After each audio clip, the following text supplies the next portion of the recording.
Just want to start by saying I tried to call in sick today, but PC doesn't give you that type of privilege. And it's a good thing Ticket's not here too, because I don't have to deal with all of that. But what's going on, fellas? Okay, stop right there, because yes, PC does. We just don't give it. We don't give you the privilege for bullshit excuses. That's what we don't give you the privilege. Yo, Ticket. For. So my cousins, aunties, nephews, sister just had a dog. They just bought a dog. Nope. Ron, that boy about weak as hell, bro. I'm telling you like that. Man, that boy weak as hell.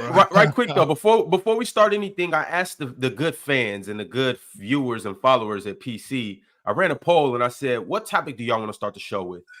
Hallie playing like a bum, the Nuggets getting dismantled, Wemby unanimous MVP, which I think is a good topic, and the Knicks and Jalen Brunson, and unanimously they said the Nuggets getting dismantled." Because don't nobody care about that rookie of the year. Oh, it's good, Ticket. Which we should. What's up, brother? Which we definitely should. Well, that was a foregone conclusion, Chitchat, before the season even started. He happened to play up to it, but that was a foregone conclusion. There wasn't no way he wasn't getting rookie of the year.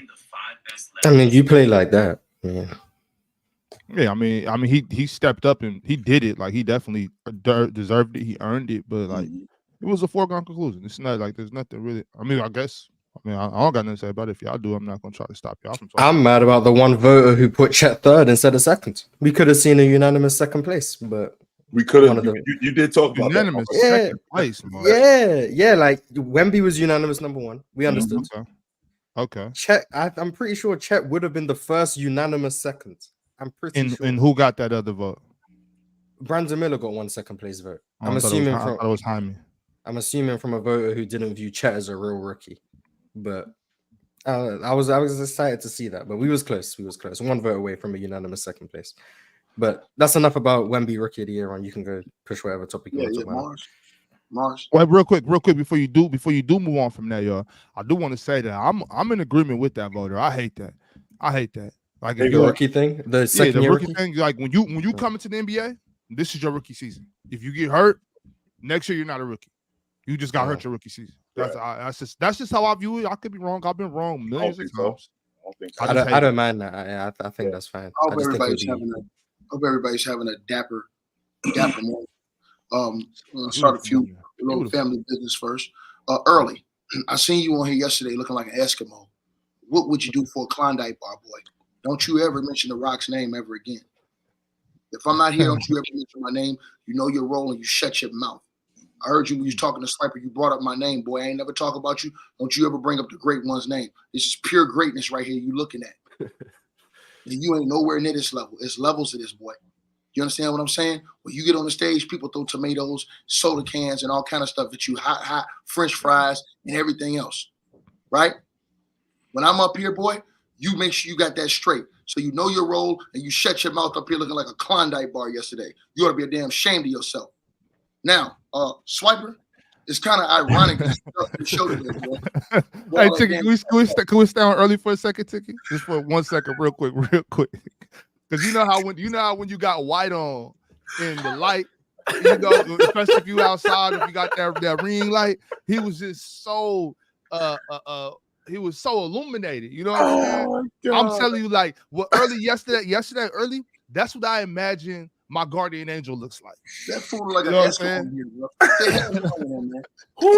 What's wrong with him? And he had nerve to bring up my name when he talking to Swiper Cam, the fake wanna be me. Where his sorry ass at today? Where Mr. Know-It-All at? Where Mr. Fake wanna be me, Mr. Know-It-All, running his mouth, running around here, funking up the streets of YouTube? What happened? What's up? What happened to the all-time greatest offensive player in NBA history, Jokic? What's up, man? What up? I don't want to hear nothing about Jamal Murray, because when we told y'all Jamal Murray was a man, y'all said, nah, it's all about Jokic. I don't want to hear no excuses about teammates today. I don't want to hear no excuses about lack of role play. I don't want to hear none of that. No, because at the end of the day, they're playing Jokic one-on-one. And there was no Rudy Gobert. He was somewhere with his baby. So we ain't got no excuses. And them boys got beat worse. And Chilltown, I'm going to get back to you because this exposed your king, boy. And this is the difference between closing and not being able to close. But I'm going to deal with you later on because last night it was 27-27, Cat Ant, 14-14 off the bench, Walker, and the boy Nas Reid, who I told you about Chilltown on your channel early this year when you would sit up there asking me all them little lame questions you was asking me. I ain't sure about Nas Reid. I ain't sure. I told you, Chill. I told you, and last night was a perfect example. Stop right there. Stop right there. Stop right there. You talking about, first of all, we talked about Nas Reid. You, hold on, Chill. This is nonsense. You're going to accept what you said. Hold on. I didn't say you did question what Nas Reid could do at this level. And me and you had that conversation on your channel, Chilltown Hoops. Y'all go check it out. I was on his channel a few months ago. Me and Chill had this conversation. This before we even knew Nas Reid was going to be the sixth man of the year. Me and Chill had this conversation. And Chill didn't doubt Nas Reid. He just had questions. He said he didn't know. Well, if you don't know, now you know. In the words of the great Biggie Smalls. Back to Jokic. When I come in here every single day and I tell people, Mars, that if you put him in that 90s-style defense, remember when I told the fake wannabe me up here that, the Lakers should have never got rid of those three big men when you running those three bigs at Jokic, because when you run big men at him, you play him one-on-one, you rough him up, you get him rattled. Only when you let him out the cage is when you start playing him against midgets like Draymond Green, Roy Hachimura, and these guys, and then trying to double him and opening up everybody else. When you play him straight up and you got guys that can play defense, like the Minnesota Timberwolves are playing defense, he gets exposed. So now all that all-world numbers, all this all-world statistical drive out of the window. And let me tell you something, Chilltown. What did he shoot from the field last night? 38% for the great Jokic. What did he shoot in game one? 40%. What happened? They playing him one-on-one. And guess what? Last night, it was no Rudy. So what's the excuse? When I came up here and told all y'all about Karl Anthony Towns, and I said that I would take him over AD right now, you guys all got mad at me a year ago when I said that. But now the chickens have come home to roost. And Bob, I love you, bro. You up here captain for a Becky. I'm going to get your ass later on in that segment, too. Because guess what, sir? Jalen Brunson is stumping a mud hole in the stuff y'all said and walking that drive straight to the NBA Finals. Now, back to this thing right here. Swiper. Now, I know you somewhere crying this morning, right? I know you're somewhere crying. I seen the way you was talking to that Klondike bar in here yesterday, right? But that ain't me, boy. You talking about you, I'm right, I'm this, I'm that. Know your role and shut your mouth. You ain't nothing but a wannabe me. You're a fill-in, boy. You're a substitute teacher. Well, guess what, boy? Daddy's home. So now you can sit your ass down and shut the hell up. Now, Mars, I would like a perfect explanation because Jokic hasn't, not only has he got exposed offensively, but I told y'all that boy don't play no defense. And I heard Chill in here yesterday talking about that, talking about how they hunting him. And y'all was in here. There was not, I don't know if it was you or not, but I heard him getting pushback about that statement. That was Swiper, wasn't it? And y'all, that was Swiper. I ain't saying anything. So Mars, I want to hear it today, Mars Blackman. Since you have on Early's hoodie today, I want to hear from you today. Right, yeah, it looked like you took the hoodie from Early and you put it on, right? And I hope his ass is late today because I don't need to be bothered with a peon. Like I said, now go ahead, Mars. Wait, what are you asking me? What do you want me to What's the explanation for the great Jokic, Chilltown, who I said if you throw some real bigs at him, he gonna look like, who did I say he gonna look like, Chilltown? I said he gonna look like an old school hoop that played for the Portland Trailblazers, Chilltown. Sabonis? Yes. I said he'd be a little bit better than that. These dudes told me I was capping. He got to play against midgets in this era and think the last time he played against a team that ran three bigs like this, what happened in the bubble? And everybody said that's old school. That's the bubble. But guess what, Chill? We're seeing it. That's the way Bob likes, the old school way. Because I heard Bob in here cooking yesterday on this. That's the way to play. Big man's, big boy basketball. And I hope it changes the NBA the way they play Chilltown. Because I love it.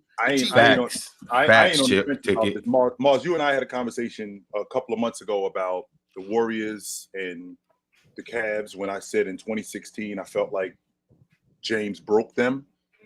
I feel like that's what I watched last night. I think Minnesota broke them.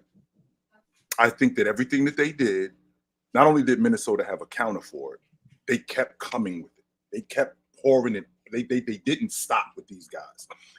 Jumping Jamal Murray at the half court line, making him pick the ball up, throwing him off rhythm. The Denver Nuggets offense, it operates with rhythm.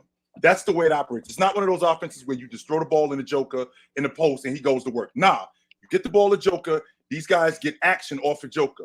When you throw those guys off, you throw the offense off. So the pickup point was earlier. They were more physical with Jamal Murray, which means that now him coming off that pick and roll, he can't do it as quickly because he's getting bumped. Not only is he getting bumped, KCP is getting bumped. KCP, not just KCP, Michael Porter Jr., they're more physical with these guys, hands in their faces, not just that crashing the glass and getting out in transition. Minnesota was one of the worst transition teams in the league. Yesterday, they picked up their transition offense because of their defense. They got out on the break. Not only did they get out on the break, they got out. Not only did they get out on the break, even in the half court, they actually did what they did in terms of their defense. I feel like they broke them yesterday. I do. Where's Mike Malone at running his mouth, candy ass mouth, talking about he's somebody's daddy? Where he at?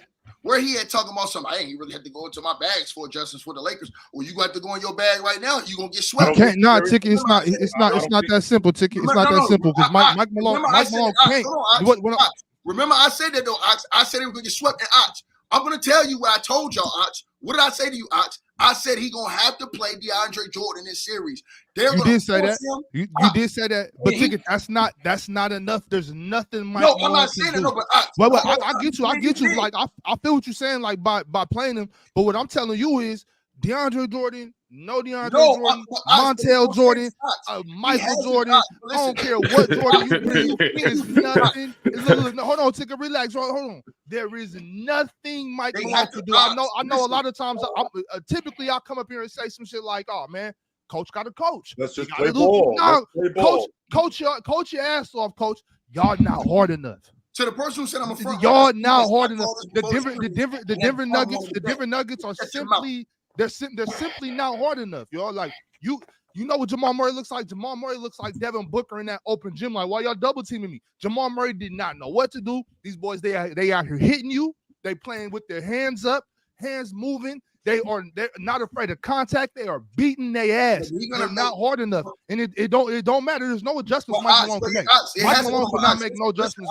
He had to. This is what he had to do. Me and you as big men know this.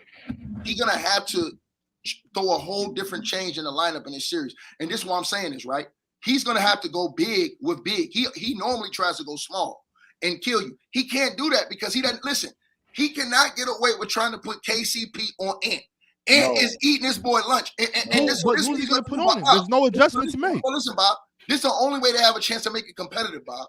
He has to go try to start the two bigs. He has to try to start He has to start Jordan at the 5 and Jokic at the 4 because Jokic can spread the floor. Because what he has to do is keep Rudy Gobert occupied instead of staying on the boards. Because once Rudy come back at home, Rudy's gonna be eating glass too. I think Aaron Gordon's a little more active than DeAndre Jordan. I'm saying, but you need to move that because if you have to line up with them now. Because if you put DeAndre Jordan at the 5, you can put Jokic at the 4 to mess with Cat. Then you can put Aaron Gordon at the 3 to kind of get on Ant. That's the best option they got. He cooking him too. It's nothing they can do with that. I see what, fellas. I gotta right quick, chill. Right quick. I'm gonna get right back to you after this super chat. Pimp named Slickback sent through a $25 super chat. He said, "Nah, Ticket is not front running. We gotta give him his flowers because a year ago he said put Jokic in the 90s, and he isn't as effective. Jokic can't handle size. Pause. And Mars, you should be suspended for disrespecting Hakeem. Nasty word." Ticket been saying that. This ain't what he's saying. Ticket been saying that about Jokic. Every team has multiple bigs. That's why, Chill. I couldn't believe why the Lakers went away from that. Like, you won a championship, Chill. The Lakers won a championship with this type of team. You won a championship with this type of team where you can rotate bigs and play him one-on-one. Everybody tried to say, oh, that's the old Jokic. No, Jokic been getting, if you look at it, Chill, Jokic have been getting away in the West with playing against teams that's hurt, playing against teams that playing him with midgets, Roy Hachimura, Draymond Green, undersized dudes. He have not been able to play teams that are playing true bigs. Yes, they have not been playing true bigs that have been able to rotate bigs in the game like the Lakers did when they won a championship and like the T-Wolves will when they may win a championship this year. And if you look at it now, I think, Chill, the reason why this is so great for us, Bob, is because now this is going to make teams go big again instead of trying to play this small ball. Bring the big man back. It could, but wait, that's bring back the big fella. That's one thing I do hate about the NBA.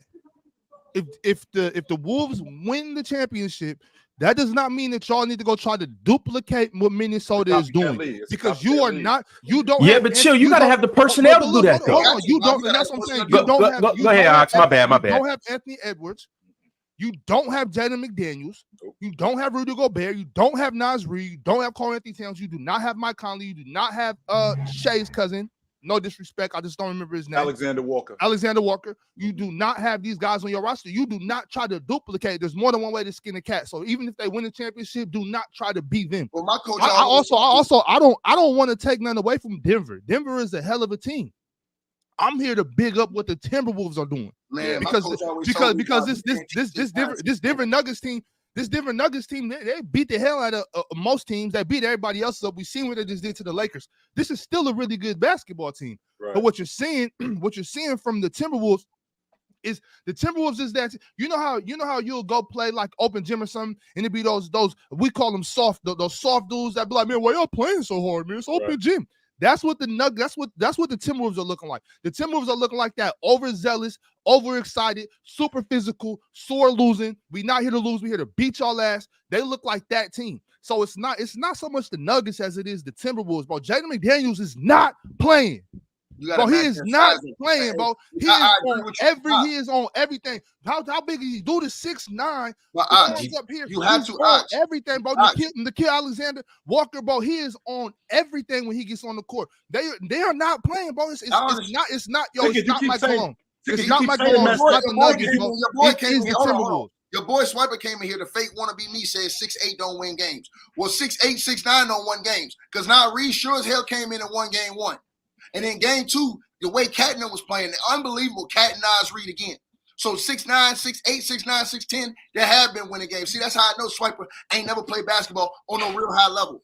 All I'm saying is this to Bob. I ain't saying that every team's going to be able to match up what they're doing all across the board. But I'm going to tell you what they're going to have to do. You are going to have bigs on that roster to deal with the multiple, because as long as they got Naz Reid coming off the bench, being able to do what he do in that role at 6'9", 6'10", bro, you're going to need bigs to rotate in, because guess what? If you want to go through the championship in the West, you're going to have bigs. Why? Because if not, you're going to get killed on the boards. You're going to get killed inside. Ticky. I was thinking, matter of fact, when I seen the play, I was thinking about you when I seen this play. When I seen the way Naz Reid was guarding Jokic. Now, I'm not saying Naz going to lock Jokic, but I seen a couple possessions was like, okay, Naz, that's what I'm talking about. Chest up, play deep. The one where he blocked him, and then Jokic got the ball back, and then he contested it, and then Jokic got the ball back, and then damn near was a travel almost on one of them. There was that play, but there was other possessions where he was, just bodying him up, just trying to play physical defense. That's what I'd be expecting from Anthony Davis. Like Anthony Davis, you can guard him. I do. I wholeheartely believe Anthony Davis can guard Jokic. I do. When that little time AD goes out and you bring in Roy Hachimura and try and put Roy, it's over with. Those little minutes killed the Lakers in the series. That's why when you had the bigs like Dwight Howard and those guys, you can keep this dude getting real big looks. And this is another thing that hurts Jokic, I noticed too. When you put those big, long, athletic guys on him, Chilltown, it hurts him from seeing all the passes the way he wants to see it. He sees them better with little small guys like Draymond, Roy Hachimura, and everything, where he can just look right over top of you and do it. Now when you got guys who are 6'10", 6'9", long, athletic, wingspan and stuff like that that's in front of his face, it's harder for him to see those passes. And guess what? Then when you got another 6'9", 6'10", 7-footer beside you with his hands up, that makes the spaces to pass the ball more difficult. We got to give the Timberwolves credit. They saw their problem. They built around the edges of, because it started with Cat.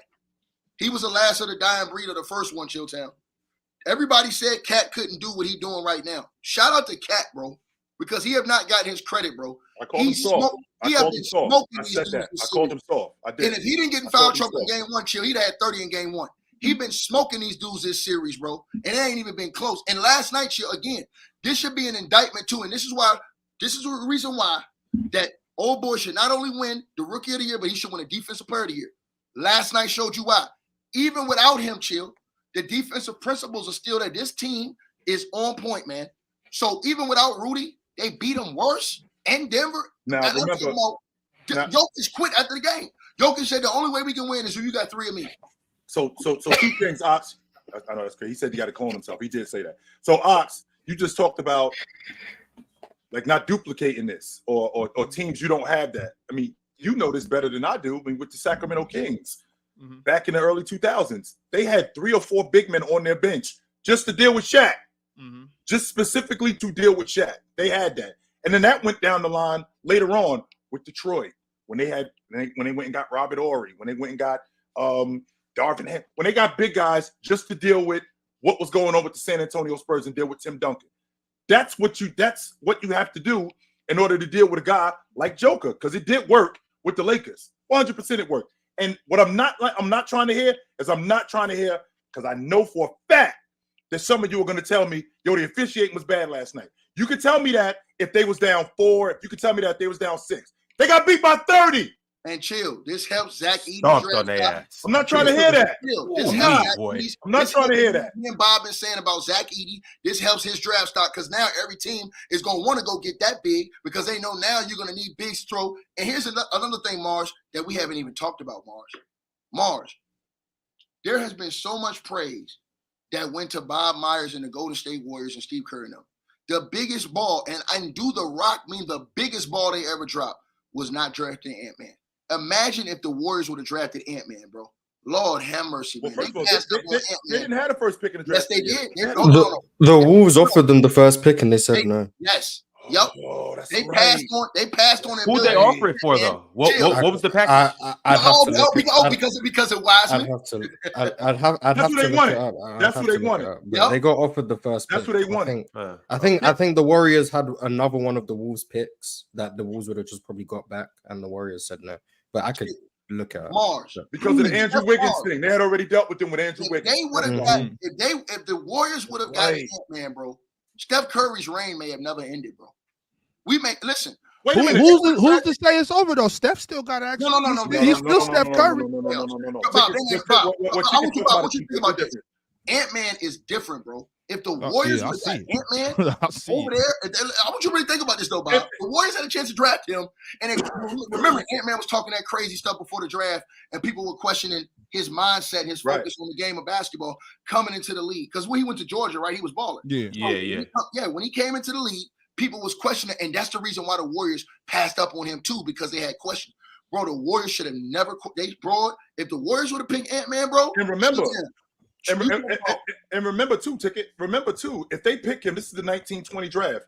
Not only did Klay Thompson is recovering from an ACL, he tore his Achilles. Yes. So now that means Klay is out. We good now. We straight at the 2 guard. We make our transition.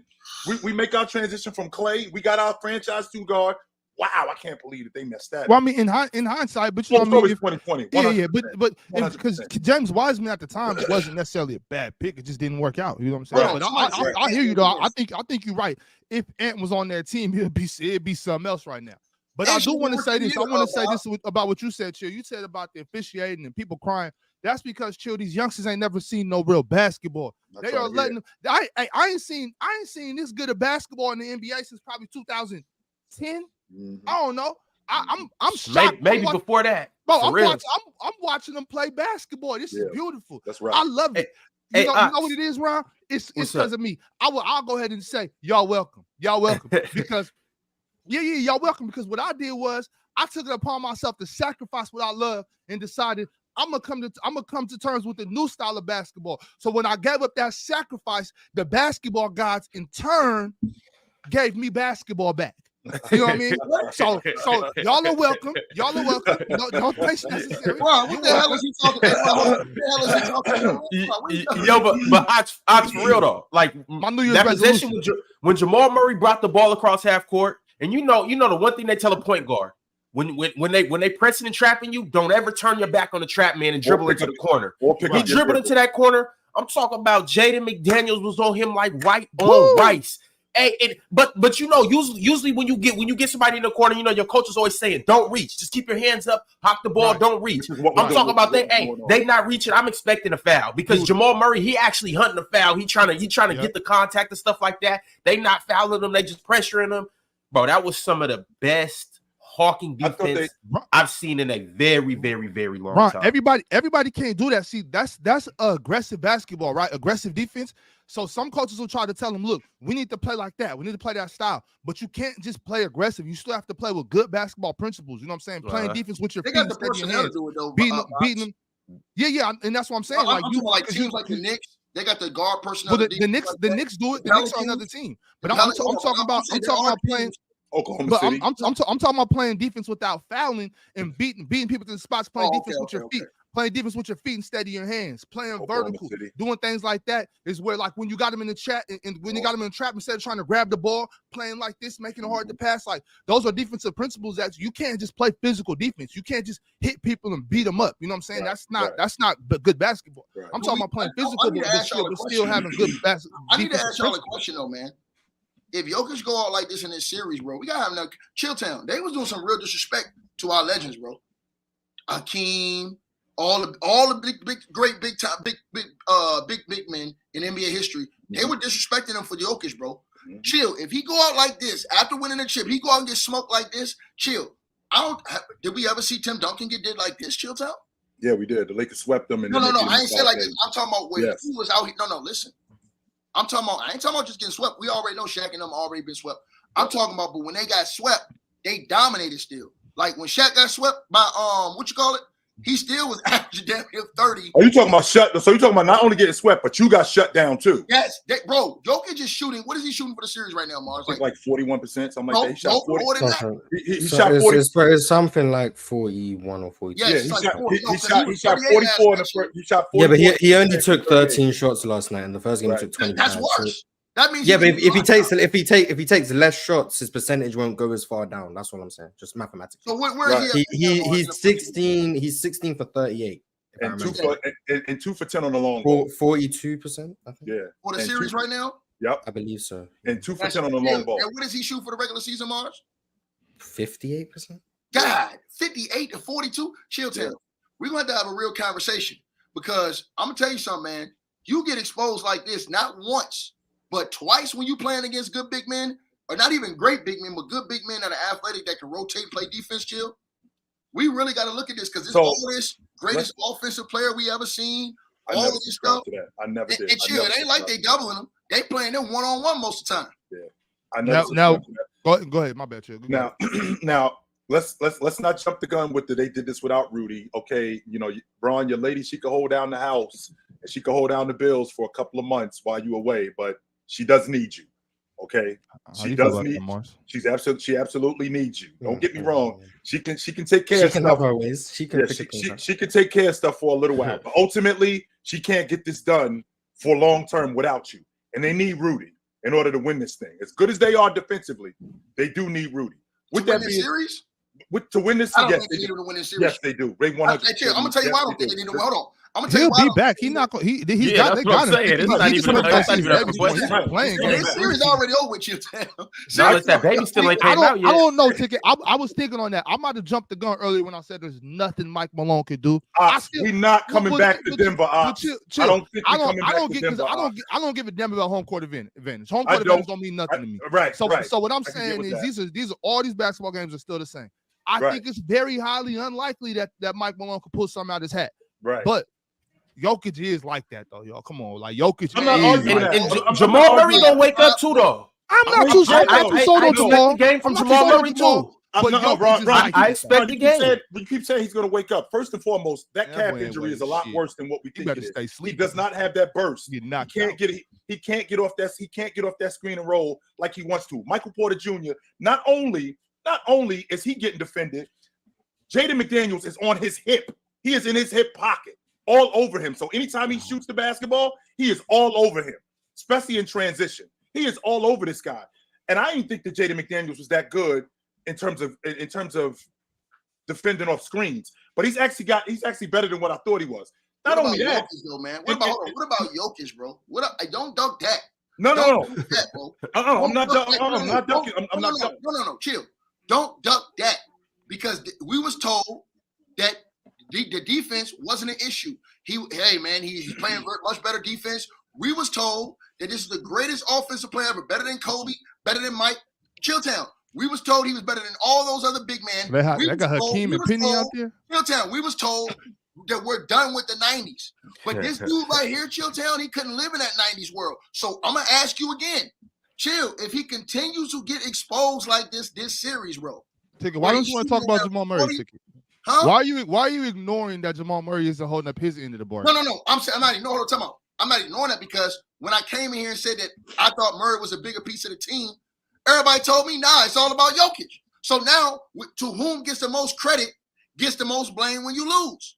So, and they told me Murray was hurt cooking them boys. So I didn't give them no excuse. But they're the ones who, every time I said Murray, they came and said, nah, it's about Jokic. So, okay, so now Jokic going to carry this. He going to carry this blame. I don't want to hear about he ain't got no good teammates because all them dudes, they wasn't talking nothing about his teammates before. I don't want to hear none of that. I don't want to hear no excuses, bro. Chilltown. Again, bro, stand on business, brother. Stand up for all your brothers who you saw come before this dude. Right. That was real deal Chilltown. And that had to put up numbers against real deal names on a nightly basis and a regular basis, bro. Real big men who had these type of tests. This type of test you seeing Jokic get right now, they was getting damn near every single night during the season, bro. Don't give up on this dude, bro. Let this dude have Ticket though. What I do want to say though is I'm on your side. I'm not putting Jokic above Hakeem, Shaq, Kareem, none of those cats. But what I also do want to say is it's only been 2 games. So he go 40. We've watched Jokic dominate for what 4 or 5 straight years. I'm not gonna start discrediting him for 2 games though. There ain't no big men, Ron. There ain't no bigs in the league left. It's only a few. It's not been 2.5, 3. It's at least been since 2020. 5 years. Since 2020, we've been watching him dominate since 2020. It's semantics. I got a different standard of dominate. I'm just saying though, it's only been 2 games. And we talking about the great Nikola Jokic. What you think Jokic's numbers look like if he played in the 90s on a night-to-night basis? What you think his numbers in the 90s? I think Jokic is a good playing a defense like this, Ron. Playing a defense like this every single night. What you think his numbers look like? I think Jokic at his peak in the 90s, any year doesn't matter. I'm gonna give him a good 19, 9 rebounds and I still think 6 assists. okay, so 9 rebounds, 6, 7 assists. So that's still, hold on. That's still a great player. We're not saying he ain't a great player. I'm not saying, Bob, don't misquote me. I'm not saying that. Right. I'm saying where they're saying greatest offensive player ever. We're not doing that. Better than the competition that he's going to have to see night in and night out. We got to deal with Olajuwon. We got to deal with how many Nas Reeds we seen? Chilltown, how many Nas Reeds we seen growing up? Nas Reed was walking around on every team. Yeah, Nas Reed was walking around on every team. So to have to deal with guys like, and I'm not even talking about like Olajuwon, Lonzo Mourning and Mutombo and Rick Smits and Patrick Ewing and guys like that. We're talking about even the lesser guys, like Sabonis, right? We're talking about those guys. I still think the Joker would be a 20-10 guy back then. I still think he'd be a 20-10 guy, and I think they would run the offense through him. I still think that he would be able to distribute. He'd have to adjust to the game, though. He would have to adjust to the physicality. The reason why he ain't doing that now, because the game ain't like that. But the game is not like that. Can he? Hold on. That's the question I have for Mars. Can he adjust? He would have to adjust to the physicality. He have never showed him, but chill. He have never had to show us in his career that he could adjust to that because he's been playing against Mitches most of the time. Who did they play in the finals the year they went to the finals? Who was the biggest player they had? Bam, and who was that next player up, Chilltown, outside of Bam? Cody Zeller. That is a fire right. super. Cody Zeller running around here with a mask on, looking like the dude Jim Jones flipped over in the airport. So that's what we're talking about. That's who he was playing against, right? So now let's go to the other part, Chilltown. Who was he playing in the West Finals last year, Chill? He played against Anthony Davis. And who was that? Who else was that? Roy Hachimura, right? Right, Roy Hachimura, sure. Okay, so and then last year, Cat was hurt during that series that he played the T-Wolves in, right? Who they gave the toughest series he played. He played in that series. And Nas Reed didn't play last year. No Jaden McDaniels neither. No Jaden McDaniels didn't play. So let's go back to the years before that. The years before that, when he wouldn't really want to. He had Draymond Green one year. They got swept by Phoenix with DeAndre Ayton. They got swept by them and to go to the in the first round. And then the year before that, when they played the Lakers beat them in 5 games. Come on, Chill. So, then the Lakers beat them in 5 games. And Chill. Who did they beat before then, though? They beat that same year the Lakers swept them. They beat the Clippers, right? The Clippers and the Jazz. And what is Tyronn Lue known for doing all the time, Mars? Going small. Come on, man. Going so small. now, when Chilton, anytime we've seen him with big men test, this is the key. And this is why I told Bob, them teams gonna have to do this, bro. They're gonna have to. I feel you. I think they have to. But I just don't think they the can. Blueprint on how to deal with Jokic. I ain't saying the other guys, Mars. I mean, Bob. I'm talking about Jokic. I'm talking about to deal with him. You have to continuously throw big bodies at him and have them coming in line at the line. Yeah, but these aren't just regular. These aren't just regular big bodies though. These are big athletic guys with high skill sets. These aren't just. They not just going in at the end of the second round grabbing big bodies like hey, I need you to come guard Jokic. Like that's not gonna work. If they didn't have Nas Reid, if they didn't have Nas Reid and they was just throwing Luka Garza at Jokic, Jokic is eating him up. I like Luka. I like Luka too. I do. Honestly, I do. But it's not. He's like you can't just throw any big body at him. No, you know I can like, hold on. But that's not gonna work. They threw those bodies out the league though. They got Dwight Howard. They threw him out the league. So I'm saying, with all due respect to Shaquille O'Neal, y'all know I got him top 5 all time. You can throw the different style of play, even though a younger Shaq was mobile, real athletic, and all that. You can throw a big bodies and brutes at him because he's not as necessarily the passing threat, the shooting threat, the outside. He wasn't on the perimeter, like you know what I'm saying. So it's a different thing. Now I think Shaq is better than Jokic. I stand on that. Right. I just think you can use that formula for a guy like Shaquille O'Neal. I can go get in the second round some big 6'1", 260s, you know, some or 7'1", 260s, you know what I'm saying? I could grab some of them just based on size and weight. You know, I need you to hit him. You got 6 fouls, use all of them on his big ass. You can't do that with Jokic. You know what I mean? Well, Mars gonna have to answer the question then, Bob, because Mars, I just want to ask you, like, what are you seeing from Jokic? Hey, Jaden Hoops, Rick Smith was dope, bro. Y'all just don't know. Mars, what are you seeing from Jokic? And I mean, do you think Jokic can solve this puzzle? Because Jokic said last night he gave a concession speech after the game. Chilltown, he said the only way we can beat this team if we got 3 of me. He quit. Now, this is a dude that's supposed to. Who said that? Jokic. Last night he quit after the game, Bob. He quit. He ain't say that, bro. I swear he said it. He said it after game 1. It was after game 1. It was a game. He said it sarcastically, but he said it though. Man, what you think? Letting that come out your mouth is crazy, bro. If he said that game 1 sarcastically, his exact words was, "You could clone me and make 3 of me." That's exactly what he said. That's kind of arrogant too. Like you got teammates, bro. Like respect Aaron Gordon and Michael. And did you hear Mike Malone last night? He sounded like a sad puppy talking about, man, we're gonna have to just. He ain't do all that bravado he had against the Lakers. No, he was talking about. Damn, Ticket. He ain't say put that in your pipe and smoke it after that game. Hey, Mike Malone was sitting there like Chilltown, like gotta look these guys in the eyes, and I gotta see who. Quote. He said we have to be. He said we have to be better. That's exactly what he said. We have to be better. But the question is, in what area do you have to be better, Mike Malone? Because again, we talk about this Minnesota team, which I feel like this has been a theme for them all year long. What has been the theme?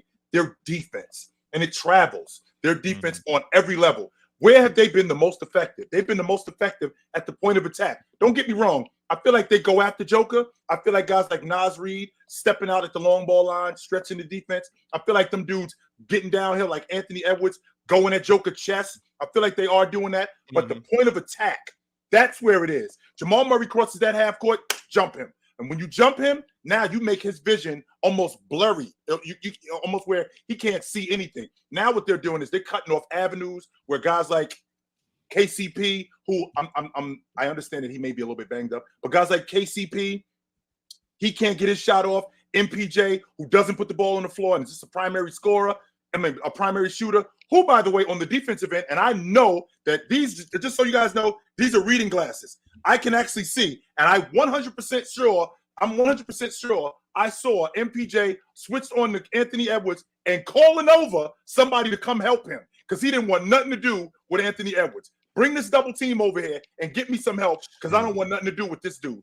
Chill, I don't know how you're saying it, Chill, but some people see that and say that like, oh, look at KCP. Man, KCP doing the right thing. Man, come help me. Yes. Please.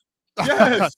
Absolutely. Ain't nothing wrong with swallowing up your pride. Right. Yo, I need help. Right. The point, Ron. The point of attack is where they're crippling Minnesota because they're attacking their ball handlers. That's throwing and that's throwing off their offense completely. Because even though their offense runs through Joker, where a lot of their action off the ball runs through Joker, when they attack the ball handlers, that throws their offense all the way off. Now Joker, who I want actually, if I'm Denver or if I'm Minnesota, I want him to have the ball because I want him to go one-on-one. That's because Joker is more of a willing passer than he is an actual. He can score, but he's more of a passer than he is a scorer. So I want him to go one-on-one. And I also want him to work his ass off on defense. And I feel like Minnesota is doing that. Ox, I think they broke them yesterday. I do. I think they broke them dudes, yo. I got to step in and shout out all 2,300 people that's sitting here right now. Appreciate y'all for tuning in with us on this early Tuesday morning. It was a good night of basketball last night. We still got more to get into. We got to talk about the Knicks and the Pacers. Somebody carried and somebody. We ain't got to talk about the Knicks. Didn't show up. You gonna call in today, punk? I called in yesterday to ruin your little world, boy. I saved you, boy. I texted him. I texted him and told him I got to call in for him. I could have made the bet that Swiper don't ever come on PC ever again. We could have did that. We could have did a career-ending bet that I could end your career, and that the wannabe me would never come on PC ever again. The loser. But I spared your ass, boy, because you talk too much. Now Daddy's home. Don't make me go get the belt. Go ahead, Ron. Like the video once again. Shout out all of our new subscribers. We got a couple new members today. Shout out to them too. I'm definitely gonna give y'all a shout out here in a second. Also too, we will be on playback today. Y'all already know the drill. We got the Dallas Mavericks in OKC. That's gonna be with JD first at 6:15 or 9:15 Eastern time, and then the game before that. Oh no. We got that game on playback today. Just that game on playback. Also on playback too, y'all can check out Open Gym. Usual suspects, you know, that's coming on right after the panel. So y'all be sure definitely to tap into that. Also, later today from the logo, y'all be sure to tap in at 6 Eastern time. These are some shows that's coming on later today. Show these shows the same love that you show the panel. They can't get the same love they give me. I get a different type of love and hate. They just, when I come, you understand what I'm saying? They just get real crazy around here. But Swiper, I'm looking for you, boy. You was running around these streets talking real greasy. I heard you in here talking to the Klondike bar yesterday, trying to talk down, talk crazy. I heard him in here cooking you. I heard Early in here cooking you yesterday, boy. I heard Chilltown cooking your ass. But Swiper, it's kind of ironic how you ducked today, knowing I was gonna come on the show today. And I didn't duck yesterday, Swiper. I came in here. Even though I called it, I came in on your ass, boy. You, sir, you gonna stop running, boy, and come get this beating that I'm putting on your ass. Because you deserve this. You deserve a thorough whooping, boy. What would you do? All right. Hey, y'all stick around. Do, what do you mean? What you mean? Why everybody tripping on Jamal Murray? The same thing you did when your parents gave you a spanking when you was young. Start jumping and throwing stuff all over the place and running all over the house. Y'all be sure to stick around. Like I said, we're going to talk about that Knicks and Pacers game. We also going to talk about the two games that's coming on later tonight. We got the Cavs and the Celtics game one. We're going to give our thoughts and predictions, not only on game one, but the whole series. And then I got a nice little versus for the Mavs versus the Thunder, because I think that's going to be a very entertaining series. So we're going to talk about that too. Also, Wemby Rookie of the Year. We're going to talk about that a little bit more too, and how his Rookie of the Year stacked up to some of the other greats. Y'all be sure to stick around. But before I get into these super chats, I got to ask you guys, for the Wolves, last night, who was more pivotal? Who were you more surprised by? The play of Nickeil Alexander-Walker or the play of Reid? Also, shout out Kyle Anderson, too. He started and played some good minutes. But who do you guys think was more impactful off the bench? I think it was Reid. And I feel like it was Reid because, one, he was more versatile. I mean, don't get me wrong. I feel like not Nikola Jokic. I feel like Alexander-Walker, he helped on the perimeter, but Chill, he didn't just help on the perimeter. I'm not arguing that. I'm not arguing that he helped. You see what he was doing to Jamal Murray? Absolutely. I'm not arguing that. I'm not arguing that he didn't help on the perimeter. 100% he helped on the perimeter. But what Reid did on both the offensive and defensive end, dealing with Joker, stretching the defense, getting Joker ass out the paint, and making him come out and knocking those threes down, plus rebounding, plus playing around the rim, plus defending. I mean, that was pretty difficult to match. It was real. The biggest thing you didn't say is they're coachable. They're not looking at Chris Finch like he's Darvin Ham and he doesn't have. No, they're not doing that. No, they're not. No, chill. They are lit. They are. Everybody bought in. Everybody is bought in. Not just them dudes. Everybody. Yeah, everybody bought in. And that's how you have to. And chill. Ron says the bench. The person everybody should be most surprised in, because they all slandered the dude, was Cat. Chilltown. Cat has leveled up in front of the world. Everybody talking about Ant. Bro, Cat is out here doing numbers. I called him soft. Cat balling. I called him soft. I did. I called him soft. We talked about this the other day, Mars. Cat wins this championship, his whole legacy changes. This changes whole legacy. I know. Hey, Ox, did they have this dude Jamal Murray boxed up? It sounded like I heard prison bars closing. They had this dude boxed up last night. It was pitiful. They straight had this dude boxed up. Like, whatever's going on, you're not going to be a part of it, bro. But you seen Jamal Murray? You seen Jamal Murray running over there talking to the announcers and talking to his daddy in the stands, looking at his pops like, man, what I'm supposed to do? Like, up last night, yo, straight boxed up. And when you see somebody getting pressed like that and running and going to their pops in the stands, you know it's over. Like, yeah, we got him. He's done. He looking for his daddy. He needs some help. Hey, chill. I'm watching that game last night, and I'm trying not to jump to conclusions, but I'm thinking, is this all time? I heard they said the best since 08. I'm starting to think, when's the last time we seen somebody play defense like this in the first two games? We talking about, okay, hey, Tiki just said it, Jokic. They've been saying best offensive center ever. And then we're hearing, you've been seeing who Jamal Murray is. We know who Jamal Murray is. They got a great offense. Remember, Swiper was coming up here talking about you can't stop that two-man game. This, and this. If you do, then you got to deal with what's his name? MPJ spacing the floor. Then you got to deal with KCP spacing the floor. And then Jokic got the lob to Aaron Gordon and all of this. They are shutting every single option down. They're not the Ben Wallace, Billups, and them Pistons. They're not that. No, they're a great defensive team. They're not that. But I'm gonna tell Ron. We're so surprised because we haven't been used to seeing defense like this in this era. Only from a few teams like Bob. We talk about the Pelicans guys, how those guys can get out on the perimeter and defend you when they want. We talking about the New York Knicks, and it's coming back. Like the Knicks is out here playing D. We got teams that's out here that's really playing D. Like the Celtics, when they want, they can play really good D. But this crazy though. Yeah, no, I'm saying, but Ron, it's actually coming back like defense in the NBA. You're not seeing these crazy 125 to 130 point games in the play. This is old school. Like, what was the score last night? 80 to what? They held them to 80. They held them to 106. That's 106 to 80. That's a 90 score right there in the playoffs, y'all. I think they had 38 at the half. Right, something like that. Yeah, they had 3/4. One more time, Moss. 35 at the half, bro. So yeah, man. I mean, hey, bro, Mars, you still gotta answer that question, bro. Like, is there anything Jokic can do?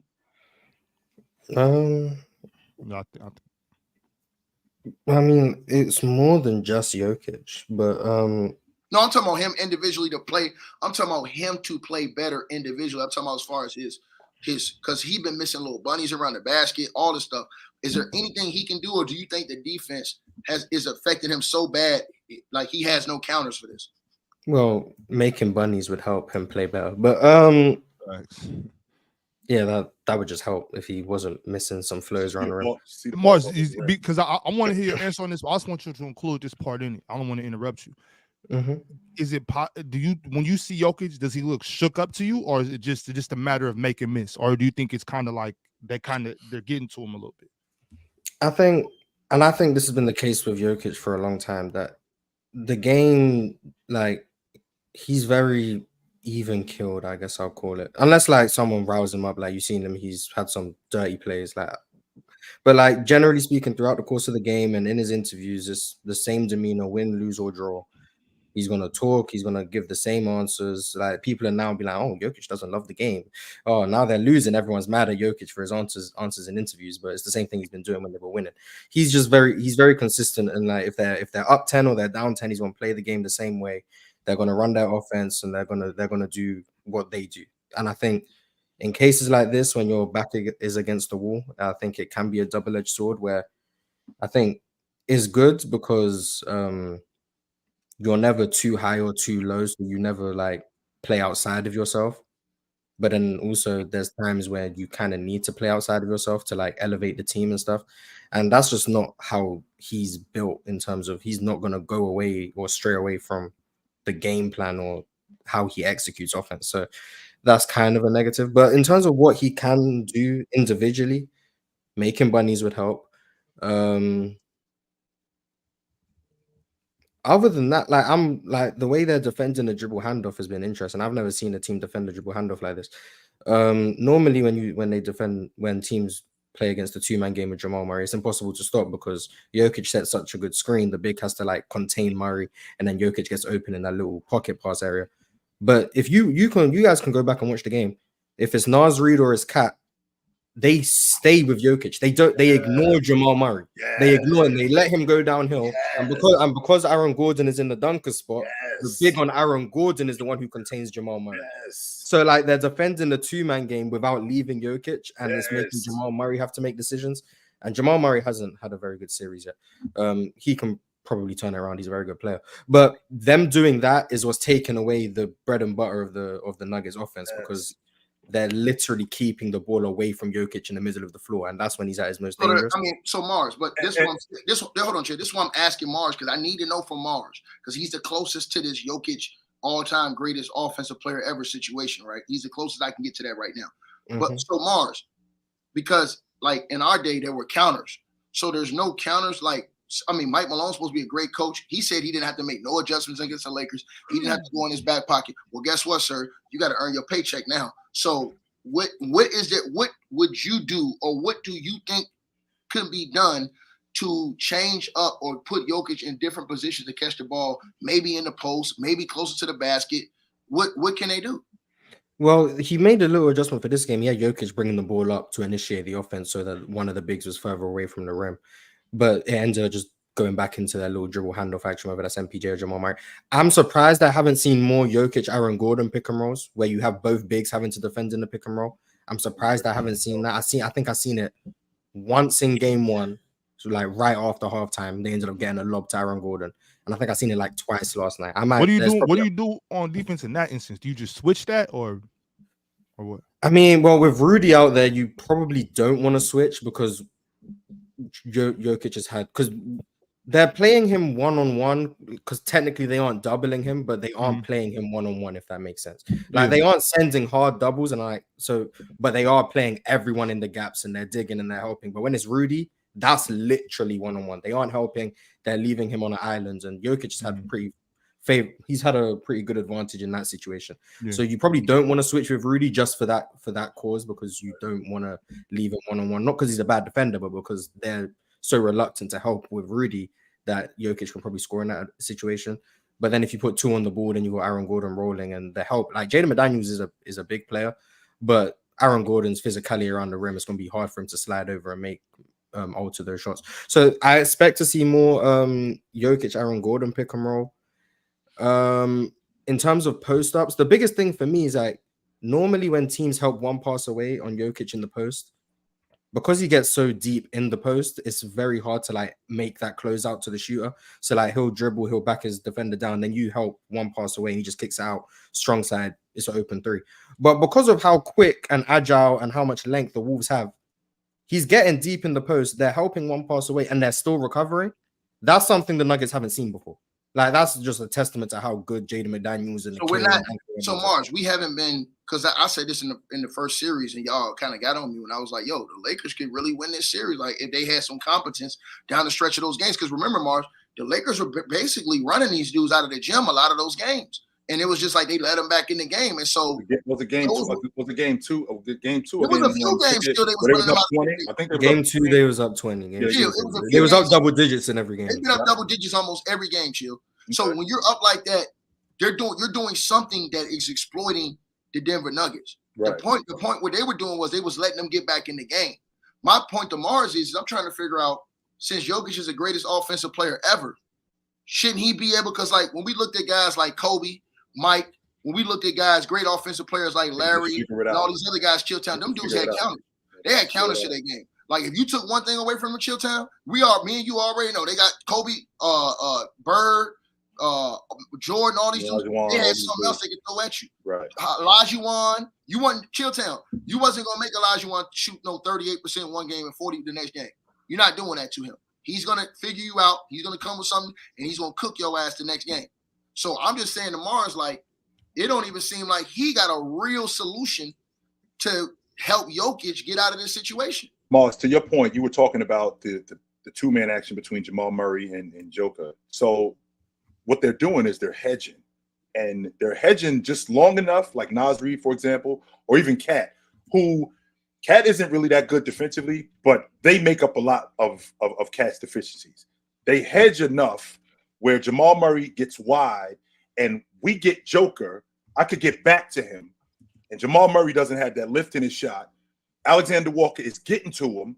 So before he even shoots, then he goes back to Joker. By the time he goes back to Joker to run that pick and roll again, now we're late in the shot clock. Now the shot clock is at 6, it's at 5, and now you don't really have a lot of time to do anything. Now you got to rush whenever you come off that pick and roll. And they're not getting what they normally would get because they're off balance and because they're uncomfortable. The idea of countering is now where Jamal Murray would just be able to just, let's get off the pick and roll action. I can just take this guy one-on-one. Only except he can't take Jaden McDaniels one-on-one.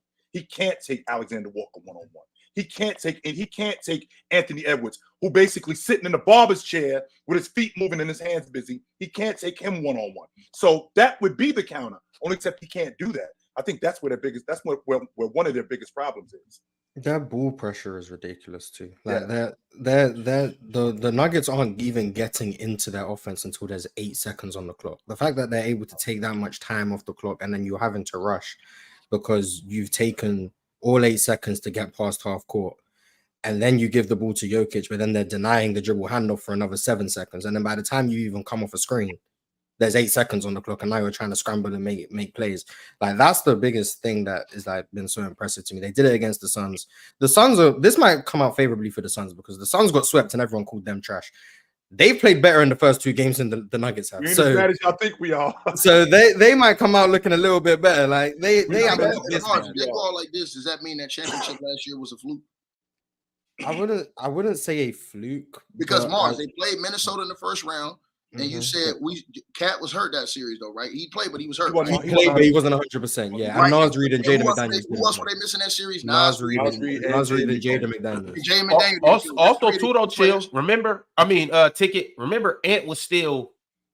This is the year of development, you know, and that's it's a different Wolves team. It's a different. He still got him a game last year, and still got him a game last year. But then let's talk about this though, Ron. Didn't they play the Phoenix Suns with KD and Booker when they had that issue going on with Ayton? You know what I'm saying? And there was no other real. They had no other real. And then you played the Lakers, whose other backup big man was Roy Hachimura. Wenyen Gabriel. Then you go to the finals and you play the Miami Heat. They were a hurt team. Yeah, I wouldn't say fluke, but and I've been consistent on that. I know like everyone, like there's been a lot of super chats and comments about Jokic's defense. It's been bad in this playoffs, 1000%. And I've never been of the thing of Jokic is a great defender. Have I thought he was terrible for a while? No, I think since like 22, I think he's been a solid defender. It's been bad in this postseason. Last season, we spoke about it, how like they hadn't gone up against anyone who could really exploit where Jokic's defensive frailties were. They've gone up against it this year. Like this Wolves defense, the ability to spread the floor, but then have a dynamic guard who can get downhill with consistency. You're seeing the flaws in Jokic's defense that have existed for a very long time. So that, like, people who are acting like that wasn't a thing and people were acting like, oh, Jokic's defense is perfectly fine, they're probably going to have to switch up. But for most people who knew he wasn't a great defender and it could be exploited, I think that's it's pretty self-explanatory. But I don't think it's a fluke. I just think, A, going back to back is extremely difficult. Yeah. Like, it's very difficult to do, and you give credit to the teams that are able to do it. And B, the West has gotten better this year than it was last year. Last year, they were the number 1 seed, so they managed to play against an 8 seed. And then in the second round, the Suns were going through some interesting things, and then Chris Paul went down. And then in the conference finals, instead of playing a 2 seed like you would expect, they got a 7 seed who ended up getting swept. And then the Miami Heat were an 8 seed in the finals. You play who's in front of you. So, like, they did what they were meant to do. Right. But you can go back throughout the whole year. I haven't had Denver winning this championship. No, I already know you. I know who you have. This team has been flawed from day one. You guys spoke about they lost Bruce Brown, they lost Jeff Green. Mars, Those are like the team is worse. They're just the worst team. You are the closest guy that I can get to. Oh yeah, for sure. You know the Jokic stuff I spoke about how great he is offensively. All those things here. But Mars, all I'm saying to you is this: so if they go out and lose this year, you just said that the West is getting better. You know Sacramento's going to make the playoffs next year. All these other teams are going to be better. Houston's going What's going to Memphis going to be better. But Mars, to you guys who, let's say Jokic wins his third MVP this year, does this hurt his legacy now?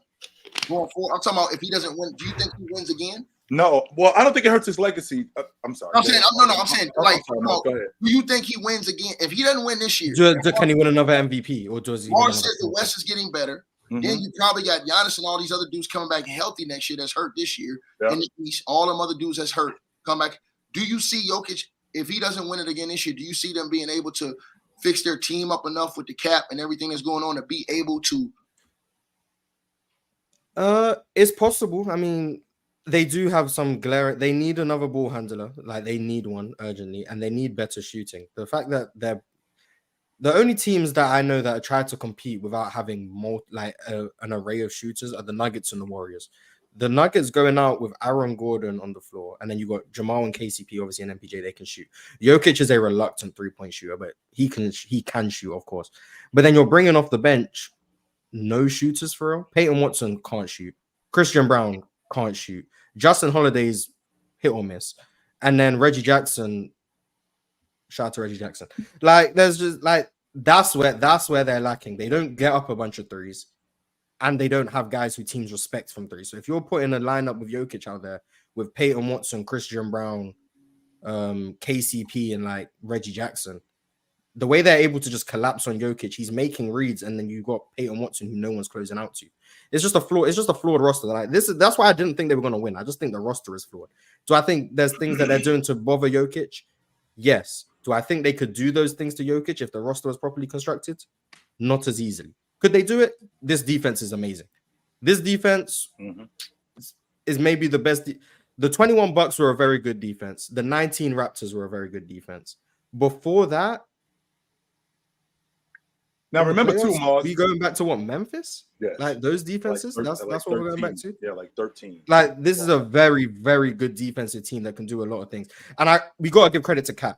I spoke about when they got Rudy, I was high on the team. Then I saw it in effect in the first year. Didn't like it. I saw Cat. He was lost. I was off it. It was, oh, this is bad. This year, he's bought into the defensive philosophy. He's executing their scheme about as well as you can expect. Cat, who's not a great defender, but he's executing their scheme.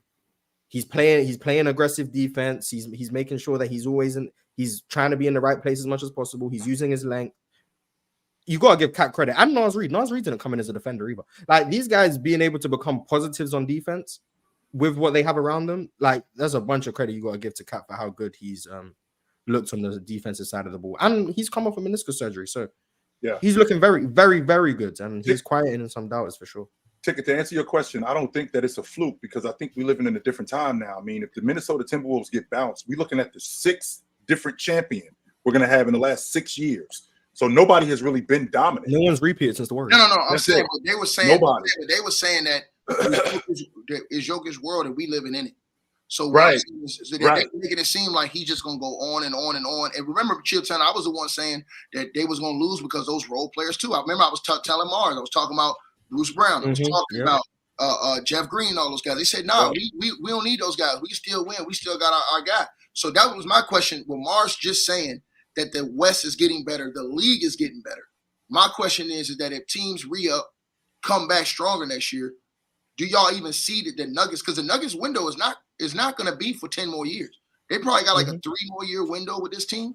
But they still got that group together. Though. They can still compete, but it's just not guaranteed. Aaron Gordon's still on the contract. MPJ still on the contract. Jokic I'm saying, but you got to remember every champion has had this aspect. When Kawhi won in 19 and he went to the Clippers, the expectation was, oh, Kawhi's the man. He gonna win in LA. Right. It hasn't happened. When the Lakers won in 2020, the expectation was LeBron and AD, they're unstoppable. They're gonna go back to back. Then the injuries kind of derailed everything. Right. They haven't gone back to the finals since. When the Bucks won in 21, it's Giannis's league. The Bucks are going to run through everyone. They better than everyone. Giannis the best player in the world. They haven't gone back to the finals since. Well, he got hurt. Yeah, there's context, of course. That's why it's so difficult to repeat. Right. No, I'm saying he got hurt. The Lakers changed the roster, but no, I'm not saying that. I'm saying based off of what they was saying about Jokic, bro. They was making this dude seem like he was Superman, not Clark Kent. But the way it was going, though, Ticket. I mean, we still have to ask about everyone who won. Yo, fellas, I got to step in. We got to change gears. What I do want to say is, I just ran a poll. Get some on this. I want to hear what Lamont. No, we gonna get back to him. Shout out Lamont. Appreciate you for coming through. I just want to say I ran a poll. Will the Wolves sweep the Nuggets? 28% said the Wolves will sweep. 39% said Wolves in 5. 19% said Wolves in 6. 15 said Nuggets in 7. So it's still some people to think that the Nuggets got hope. Go vote on that poll. Like the video while you doing it. Shout out to our members. Subscribe if you haven't. Yo, Lamont. Yeah, what's good, y'all? FIF sports debates in the house. What's going on, man? How you feeling? I'm chilling, man. I like the conversation though. The Timberwolves are. I think when I watched the game, they just simplified the game, and offensively, the game plan is attack Jokic side of the floor every time. No matter who it is, no matter how you do it, find a way to get to the middle of the floor, put pressure on Jokic to defend, attack him, see if he can move. Obviously, we know none of those guys on the perimeter can stay in front of anybody on Minnesota, so they're going to get to the middle of the floor anytime they want. So they're going to barbecue him offensively. Defensively, I don't think it's as complicated. Right? There was something, if y'all listen to the game, the mics was picking up Anthony Edwards yell something out. He kept yelling either help or he kept yelling stay home. Mm-hmm. They not doing nothing special. They doubling. There's some plays and they just switching the coverages up on Jokic, which is leading to all them turnovers. He getting frustrated because he don't know when the help is coming, when the guys are staying. But you can clearly hear Ant yelling out help or stay home. It ain't no rocket science or no special coverage. They just sticking to the basic principles and saying, look, the guards, we're not going to let you get to the middle of the floor. You're going to have to get to the outside. You're going to have to beat us from the outside, and you have to try to score over Jaden McDaniel and Alexander Walker. And Jokic, they did the opposite. Most teams try to force Jokic away from the middle. They allowing Jokic to turn middle. He turned middle, helps right in his face immediately. Now Jokic, where the bonehead Lakers, because they so dumb, will allow him to just probe into the middle of the lane and just stare every option down until he gets what he wants. They just sending the help early and living with the results. And guys are just playing off the weak side. They're playing off each other and they connected. But, I mean, when you're not playing the boneheaded Lakers who not connected, lazy on defense, I think we were so hyped up and amped up to see that series. We just saw a bunch of bad basketball. Now you finally seeing a competent defensive team. It's great defense. I don't think it's no knock on Jokic because they playing out of their mind defensively. I'm not gonna knock Jokic for this because I think Jokic's still gonna be fine. I still think he's top 2-3 player in the league. Hold on, Lamont. But if he's all-time great offensively, Lamont, respectfully, aren't you supposed to be able to change your game and not get? I mean, this is what they're saying. They're saying he's the greatest ever offensive player in the history of the NBA. So, I mean, if you're the greatest ever, that means that it shouldn't be a formula to where we seen teams, because we saw similar to this when the Lakers beat them in the bubble, and people were saying, oh, nah, that was a young Jokic just at the third. But it looks sort of like the same thing it looks when they was rotating those three bigs in the bubble with Dwight Howard, JaVale McGee, and AD, as it does now with, you know what I'm saying, Rudy, Cat, But check, look, this is what Minnesota doing too. Minnesota is taking it the old school way now, because every single game, what they're doing is they basically testing the refs. They teetering the level of physicality.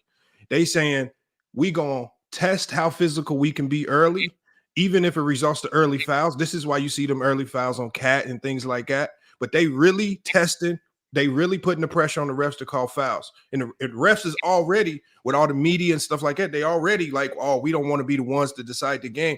but they just really pushing the limits of physicality on and off ball. Just watch what they doing. They're not letting Michael Porter Jr. come flying off them DHOs. They beating him up before he even can come off them things. They grabbing him. They playing physical before the catch. Do the work early. They making it hard. So, I mean, look, it ain't no surprise. When you just lock in and play solid defense, this will ultimately end up happening. But, man, Denver just in trouble, man. They gave up these 2 games. They see that Murray's running around on a limp leg.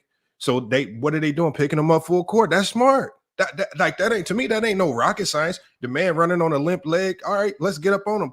Make him facilitate. You're not surprised. You're not surprised right now. No, this is what good defense do when you lock in as a team. Like I said, I think we were so hyper focused on the Lakers, and rightfully so, because it's LeBron, and I get it, and all that. But the Lakers was complete garbage, man.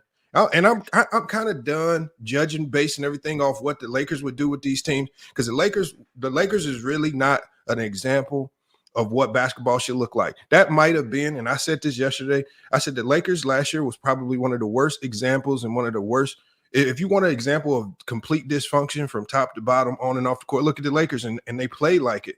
You have double-digit leads, you give them up. So Minnesota's just showing you what it looked like when a team is connected with a leader on the floor, and they have a guy that's willing to be a closer. So basically what you're saying, Lamont, is the Minnesota Timberwolves are going, we not them. That's not us. Basically, yeah, that's what they said. They said we not them, and Conley even said something too. He said these guys so young, they don't even know the gravity of what they doing right now.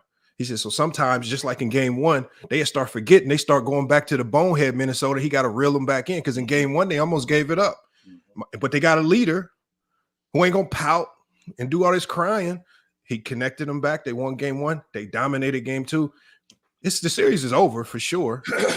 But Denver just got to make it look good. That's all. Ox, this sounded to me like what you've been talking to me about for months. At the end of the day, we can get up here and we can talk about schemes. We can talk about action. But at the end, can we play basketball? Can we just play basketball? That's all it is. Can we just play for real? Shout out Mike Conley too. We got to do it on a bad wheel. Yeah. This really isn't rocket science. We got to do it on a bad wheel. Jump him. It's really not that difficult. We don't have to go, you go ahead. No, he's got a bad wheel. Pick him up full court. This dude right here, Joker, he's slow on the perimeter. Go after him defensively. Go after him. Don't let him off the hook. Same thing I think Oklahoma City's going to do with Luka. This isn't rocket science. This is what this sounds like to me. Chill, this one of those examples I was talking about the other day. Like, this is the perfect example of the Timberwolves just doing what they need to do, not trying to over scheme something. Like, they don't got to just do too much. Like, Coach Finch could have easily overcooked this. You know what I mean? He could have overcooked this chicken. It could have came out real dry. You know what I mean? He just doing it simple. I already said it earlier, man. They not hard enough to play with them, man, and it's simple, and he knows that. So they're gonna keep playing that aggressive style of defense. And Jamal Murray and Nikola Jokic got to do something now. They got to. I don't know what they could do. Don't get me wrong. I don't got the answers. You know what I'm saying? I have no idea what they're supposed to do now. I'm not sure we're going back to Denver. I'm not. I'd be lying if I said I was. I'm not sure we're going back to Denver. They ain't going back to Denver. Chill. We're gelling. Hey, we're gelling. Jokic the series, and you're not going to see those role players play out of their mind. Rudy's coming back to put more pressure on his team, bro. I agree with everything Lamont pretty much said. I think that, man, it's just basic, good damn defense that's being played. Good fundamentals. There ain't nobody trying to do dumb shit out there. Everybody's doing their job and sticking to the game plan. Nobody's trying to be a superhero. Nobody's trying to play out of what they're supposed to be doing. And they're just playing good fundamental back. And like he said, that's the biggest thing is the point guard. Whenever they get out of control, they got a great point guard in Mike Conley Jr. to just reel them back in and say, hold on, calm this down. This is what we're going to do. Let's slow it down and let's do what we got to do to get this game home, man. And then last night, they just quit, bro. They beat the quit out them dudes, bro. They just beat. When you get beat like that, bro, them dudes down 30 at the half, bro. I ought to put my bench in halfway through the third and like, y'all just rest up and get ready for game 3. Y'all just get ready for game 3, bro. Ticket, you out in the middle of the third ticket? That's it? Hey, you see that? Bro, listen, you don't want no injury? Not for no reason. Already hurt. You ain't finna come back down from 30. Listen, they pushed it back to 20, and what happened? They got right back up to 30 in the fourth. So why am I going to play Jamal and them? They play again on Friday, right? Friday. We got 4 days off. Yeah, so what they needed to do is extend that little rest for Jamal. Make sure he don't even practice until Thursday when they get over there. and try to get his leg as better as they can get, and have all the rest of them other dudes in the gym getting up shots and going through whatever they got to, whatever game plan they got to go through, man. Because I told y'all, I think they got to go big. Because I think that everybody in the league now, their answer to people going big is trying to go small. And when you impose your will as far as bigs on teams, and you can control the boards, and you can make people see bodies and control the paint, bro, it's like Lamont said, if you got good wings that can play good defense, just solid defense, stay at home and be disciplined, bro. That's what Reggie hurt now too, right? We got to move on, y'all. We've been talking about the Nuggets for over an hour. Shout out Monty Morris too, though, Ron, real quick. Shout out Monty Morris too. For sure. He played like shout a out bum Monty too. Morris. Yeah, I'm just saying shout out Monty Morris though. You know what I'm saying? He out there. One last thing, more proof. Victor Wembanyama should be the defensive player of the year. Because what they did without Rudy, it just goes to show y'all that's a team concept, team philosophy. One guy's out, the rest of the team, their philosophy is still intact. With Victor Wembanyama, if he ain't there with the Spurs, their whole defensive team is worse than what it was this year. It was terrible anyway. But it's worse. No, that's not true. That's not what the numbers say. What do the numbers say? The numbers say when Victor's on the court, they a top 3 defense. When he off, they a bottom 3 defense. Somebody polled the numbers. It's night and day when he's on and off the court. And remember, they had him playing 28 minutes a game, so he was off the court a lot. So that's easy.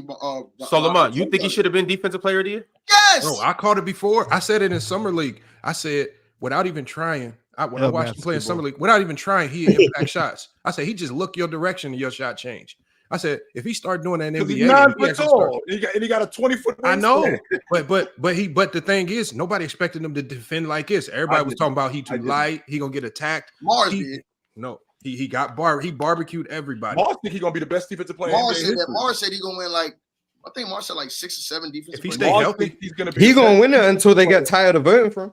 Mars thinks he's going to be the best defensive player in NBA history. That's Ron, he should have won it this year, Ron. He should definitely win it. I don't think he should be taxed because of the team. Because remember, he was drafted to that team. It wasn't like that. That's a team that he came to a team that's because if he was with the T-Wolves, imagine what the T-Wolves would be already where they are defensively now. Man, if he got drafted to Houston, fellas, we'll get back to Wemby. I gotta read these super chats because people sending this money through. I want to go ahead and hear what the good chat gotta say. The best chat in the world, the only chat that clears. I want to repeat myself. The only chat that clears. Drink More Water said, I love Jokic. He's my second favorite player, but cutting the game in half to talk about him were absurd. Is he the best offensive center player ever? Combos had a horrendous rim protection. Combos hit his horrendous rim protection. He doesn't contest ever. Well, he does. We talk about players on one side of the ball all the time. Like we talk about the best defenders ever, the best offensive players ever. Like James Harden. We do that all the time. Like, we do that all the time. We talk. Like I don't think that's the problem. I think the problem is when we talk about these guys as total players, ignoring his defense or saying doesn't have question marks is wrong. But we talk about guys. We talk about the best perimeter defenders ever. Tony Allen's name will come up, but we talk about best overall players. Tony Allen's not going to be in that conversation. But wing defenders, we're going to talk about that. Or interior defenders, Ben Wallace or Dikembe. Like we do that all the time. It's the same thing for offense. We talk about the best defensive players. We talk about the best offensive players. It's the same thing. Pimp named Slickback said Jamal Murray needs to be suspended. You were a sore loser and a clown, bro. Throwing a heating pad and a towel on the court. Cat could have tripped and tore something. Lost a ton of respect for this dude. I hope he don't, because they're gonna use that as an excuse. Yeah, they are. He was getting roughed up yesterday, and he ain't appreciate it. That's really throwing something on the court is suspension worthy. Yes. Yeah, but they didn't suspend Joel Embiid when he pulled that boy's leg. Yeah, that's I don't know what they're gonna do, but it's suspension. Well, we can't continue. He threw it in the middle of the play. Yeah, but remember when Cat got that putback? Cat got. I turned the. I ain't watched the fourth quarter. I'll turn the game off. Oh, this isn't like the second quarter. This is like the second quarter. It's like the second quarter, something like that. Cat got a rebound and a putback. Jamal Murray is on the bench. He threw the heating pad on the floor, basically screaming at the ref while the play is going on. Yeah. He thought Cat should have got to travel. He should have been And ejected. so he threw something onto the No, court. not Yeah, something. yeah. Onto the court. Yeah, onto the court. Like right in the middle of the This is paint. in the midst of them getting their ass kicked, though. Yeah. They already And down like look, 25 at this point. people talking about people. I've seen a lot of refs. I've seen the refs getting blamed for the Knicks game and this game, but they're not going to talk about how Jamal Murray got that grace, which I didn't even see that. Yeah. On And top Michael of that, Malone they're got not to gonna talk shout about the ref. exactly. Yeah, that was crazy. Mike Malone, that was face to face. Their nose was touching. That was damn near making out. He yelling all in his face. He for sure should have got a tech for that. Mars. Yeah, he damn near should have got ejected for that. For real. I'm Yo, surprised. I've never seen a coach go that crazy and not get a tech. As If it an was official not goals, Mars, he'd have been thrown out. as an official Mars, I can't say with 100% certainty I wouldn't have put my hands on him. Getting in my face like that. I'm not saying Sure, that I you've wouldn't. seen the refs reaction. The I'm not refs saying- start I'm barking not back. saying Like, what's that I up? What you would. want to do? I'm not saying that I would, but I can't say with 100% certainty that I wouldn't at least push them away from me. The way he got his And face, that's After it they right gave there. after they gave Ant a tech, Right. they gave Ant a tech for man. just staring at someone, but Michael Malone can do Facts. that. Facts. Oh, Hey, and don't forget, bro. And don't forget, Mars. Not only did they give Ant a tech for that, 2 plays later, when Ant fouls Jamal Murray and Jamal Murray shoots at Cat, no tech. Oh that. yeah, no tech for that. Yeah. Hey, I did thought they Jamal- give- I thought did they Jamal give and Ant a Cat was tech good for the friends. Did they give him a check Oh for no, the that's DX? Devin. That's Devin the cat. That's He didn't I even don't get think- fined for that. I don't think they gave him a tech for that. Yeah, I hope he don't get fined for that. I like when he tell the crowd that. We got 2 words for you. Nick Tri-State sent through the super chat. He said, homies, Ben told you Ant coming to take over. Ben telling you Nuggets and Jokic overrated. Wolves, the first 50-win team they played in the playoffs the last 2 years. That's why I Yon said emoji, Mars. carry on. That's why I said that to Mars was a championship of fluke last year, because I was looking at that too. Like, yo, they played the Lakers was a what seed they played last year? The Lakers were like 7 seed. Then you played the Miami Heat. They were an 8th seed. Yep. KD and them was like a what? They were the highest seed I think they may have played, right? You paid the T-Wolves. They were the K- 8th K- seed. The Minnesota Wolves was were the 8th seed. The Suns were either a 4 or a 5. I can't remember which one. But I mean, at the end of the day, you get the 1 seed so you can play an 8 seed in the first round. So that's just what you're meant to do. So them playing an 8 seed in round 1, that was meant to happen. Right. The second round, you play the 4-5. That was meant to happen. The Memphis Grizzlies losing is the only reason they played a 7 seed in the conference finals. I can't be like, oh, but the Nuggets aren't that good because the 7 seed beat the 2 seed on the other side of the bracket. That ain't got no. Well, I'm just saying they got The a Lakers whole lot and the Miami Heat are an 8 seed making it They through got the a whole whole lot Eastern of low Conference. seeds though, Mars. That's all I'm saying. They got a whole lot of low seeds on the way to the. Yeah, but that's what's meant to happen when you're. But that's a the 1 luxury of being a 1 seed. Mars is No, no, right. no. Like Boston are going to do the same No, but I'm thing. They saying, just played an 8 but- seed. They're going to play a 4-5. Lamont, And now they might play the 6 seed if the Pacers make it. But nobody thought they were going to play an 8th seed team in the finals. finals, Well, look at the Eastern Conference and tell the number 1 seed, the Bucks, to beat the Miami Heat in round 1 like they're supposed to. Well, I just want to hear y'all say before I leave today. I want to hear y'all say that. Yeah,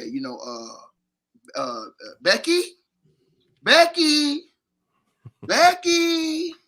It's a man by the name of Jalen Brunson out here, and he's the anti-Dame Dollar. Believe that, because if Dame Dollar was with the Knicks would already be at home. And it's levels to this, baby. It's levels to this, baby. Becky. And Bob, don't you come in here capping for a Becky today, because that's not gonna go. That's not gonna fly today.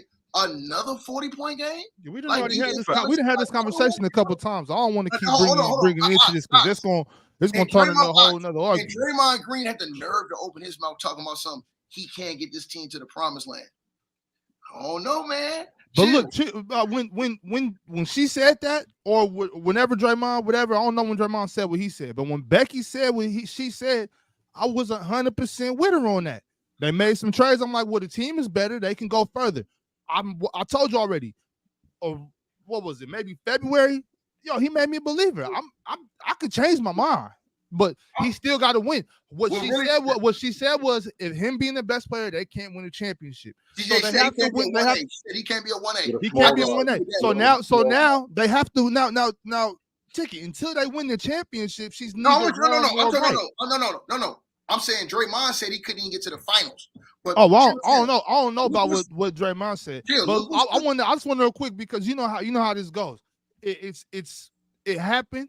I said what I said. He showed me that he can carry the offensive load. Ain't nothing wrong. So if I feel one way on Monday and I feel a different way on Thursday, am I supposed to continue to say what I was saying on Monday?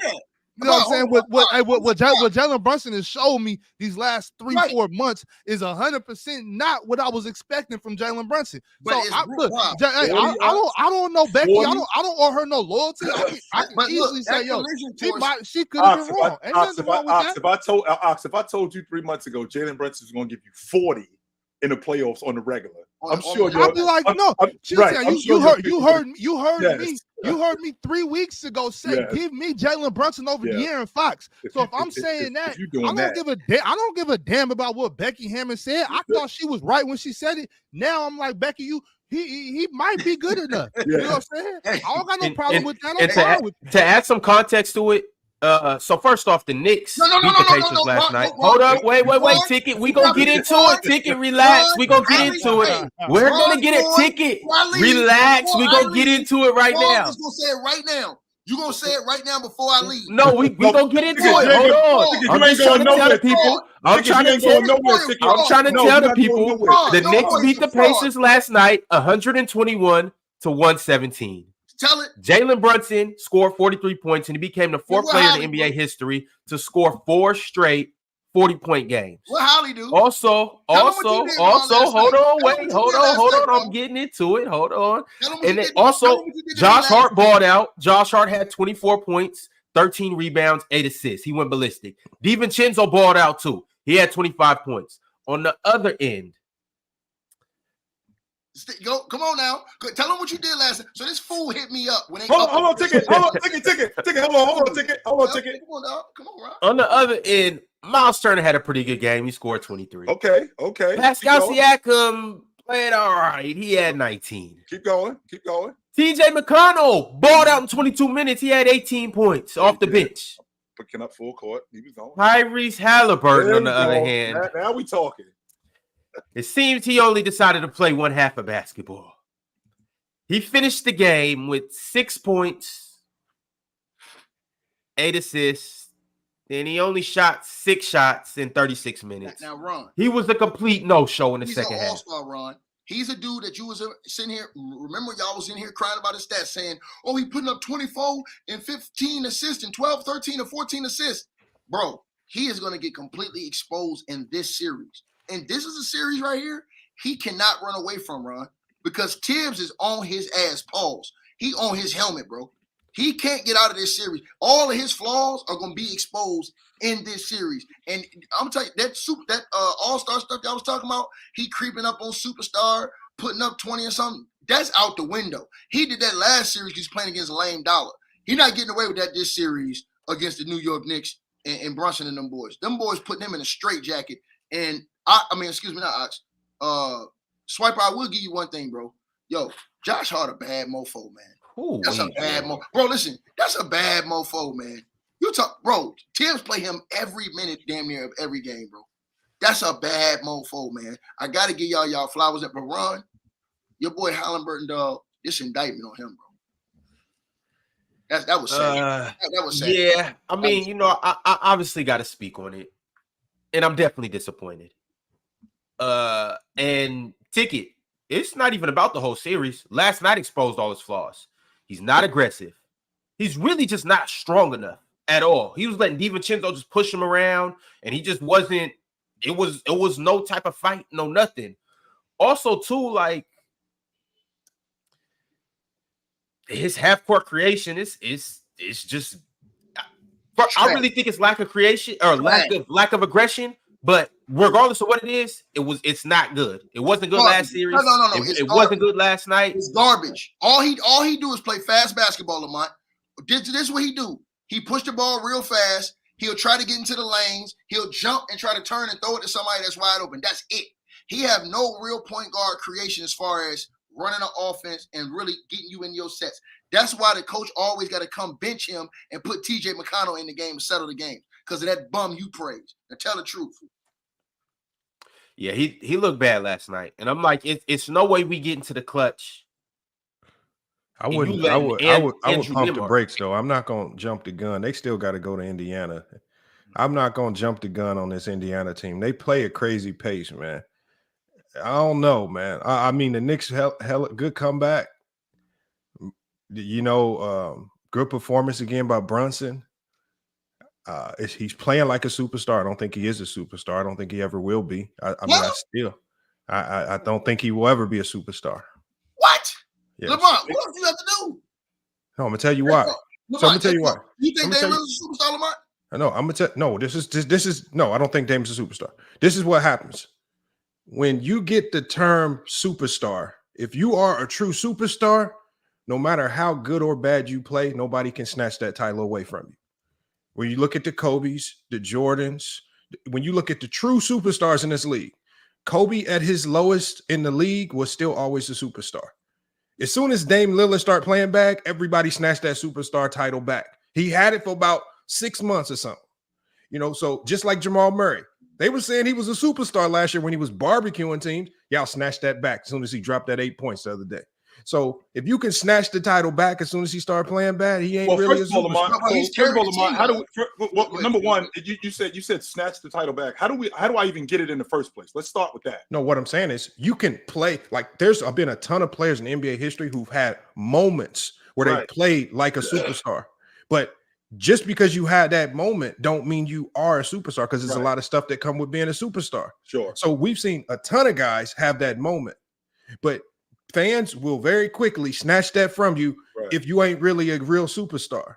Like you ain't nobody. I don't care what Jordan ever did. He could go to the Wizards. He could play like trash. He was always going to be a superstar. I think Bron has that still. I think Kobe had it, but it ain't too many. I think Steph Curry still has it. Curry can play bad. He's still always going to be a superstar, but it's not too many players in the league that have that availability. Sure. They're always going to be a superstar no matter what. You can give it to Brunson now, but as soon as he plays bad, y'all going to snatch it back. Y'all, and he ain't. That means he really ain't that.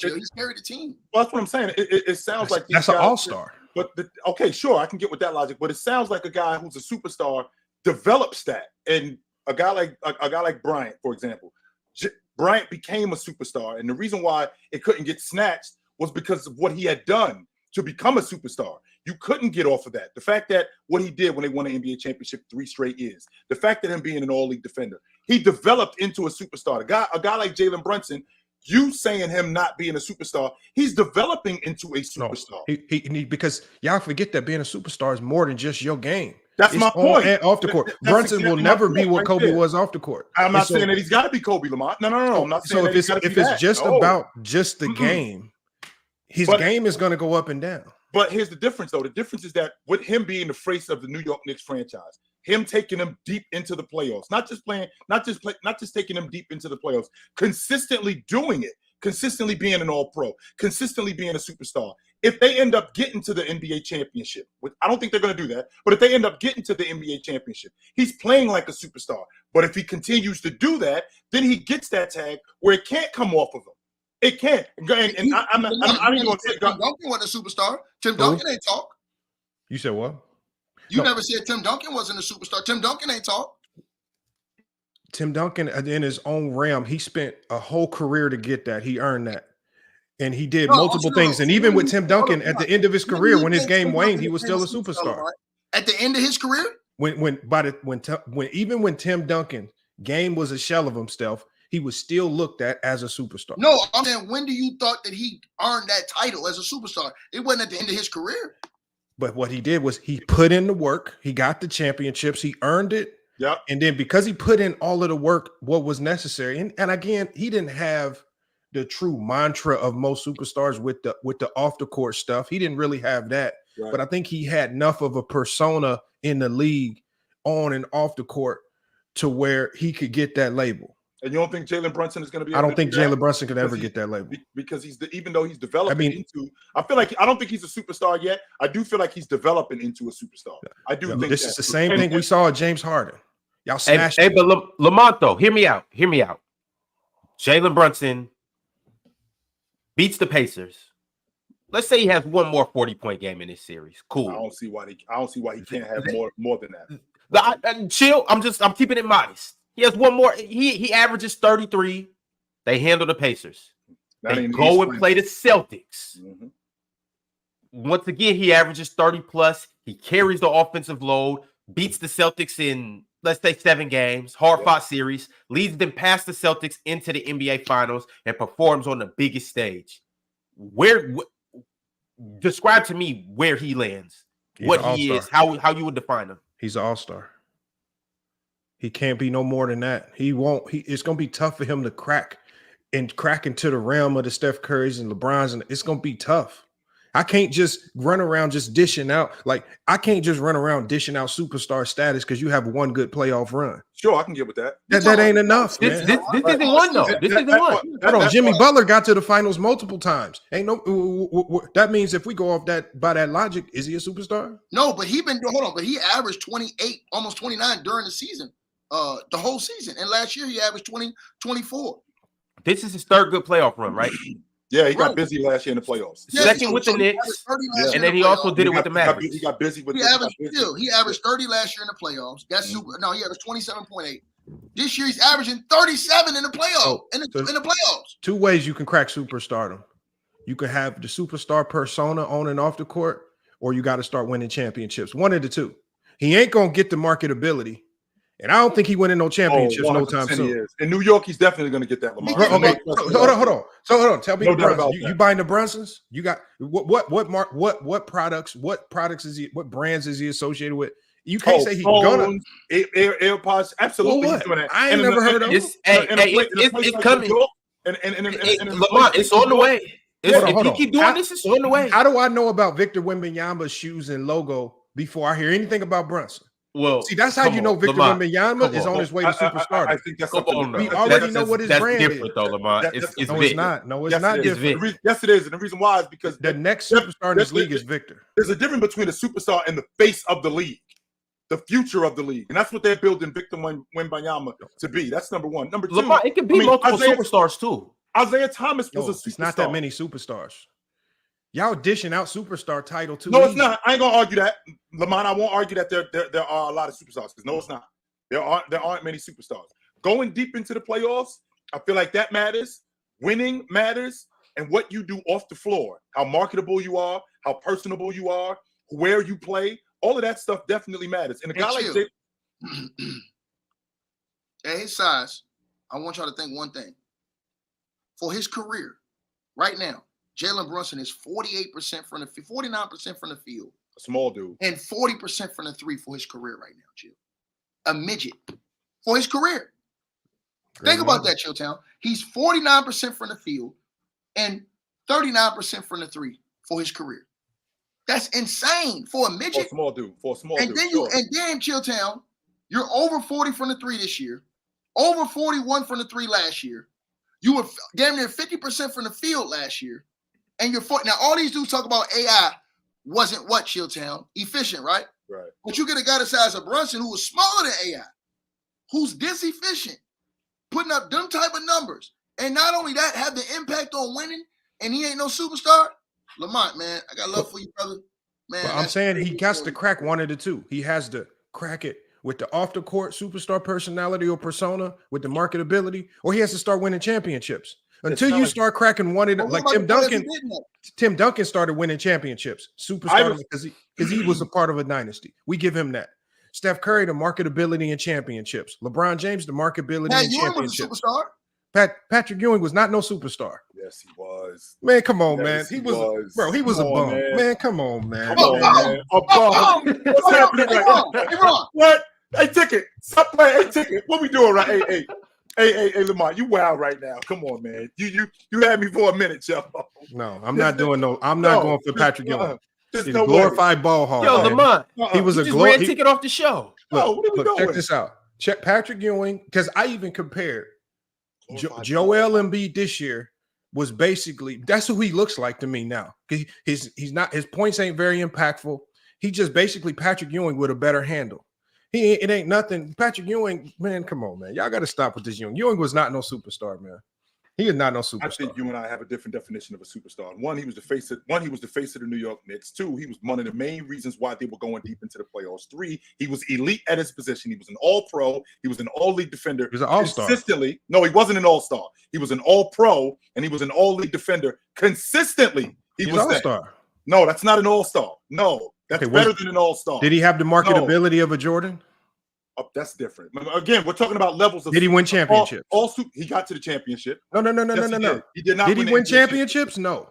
Did he have the marketability? He was Yes, too he ugly did. to be marketable. Yes, he did. You know why? Because we was wearing Ewings in New York. No, y'all wasn't. They was. Yes, That's the I had ugliest a shoe in pair. basketball. I had I know, a pair. and it's the 100% ugliest I had shoe a in pair. basketball. No Hold on. doubt about it. I Are had the a pair of Ewings Ewings. not the ugliest Yes, I basketball did. shoe in basketball history? No, they're not the ugliest. Man, come on. No. Hold on. Yo, He had no marketability. Mars, I need But y'all to no, chime in. Is Patrick Ewing a superstar? Where are the Ewing retros at then? They ain't even no Ewing retros. There's no. He had no marketability. That's not true. And he didn't win championships. He never cracked the code to being a superstar. He was just a good player for a long time. Not only was he marketable, again, playing in New York, not only was he marketable, he was a big guy. And that's what the league was back then. It was built around big men. So because it was built around big men, and he wasn't one of the formidable big men, he was one of the elite big men playing in a major market. So because he was that, he was in McDonald's commercials. He did have the sneaker commercial. He was in movies. That's absolutely, he was transcendent in terms of a big guy. Because not a lot of guys were doing that, because before that, I mean, it was Jabbar in Airplane. You putting Ewing in movies now too? Absolutely, he was a superstar. Ewing wasn't even struggled to be a top 5 player in the 90s, and you telling me he was a superstar. That means the 90s had like 9 superstars. How many do you think how many superstars do you think there were in the 90s? During that time? 3 max. According to where you are in terms of marketability, and according to where you are in terms of championships. So 3 max, because Hakeem cracked the code because he got to the championships. Okay. Karl Malone was always on the fringe, but never really cracked the code because he never got to the championships. He was never really that marketable.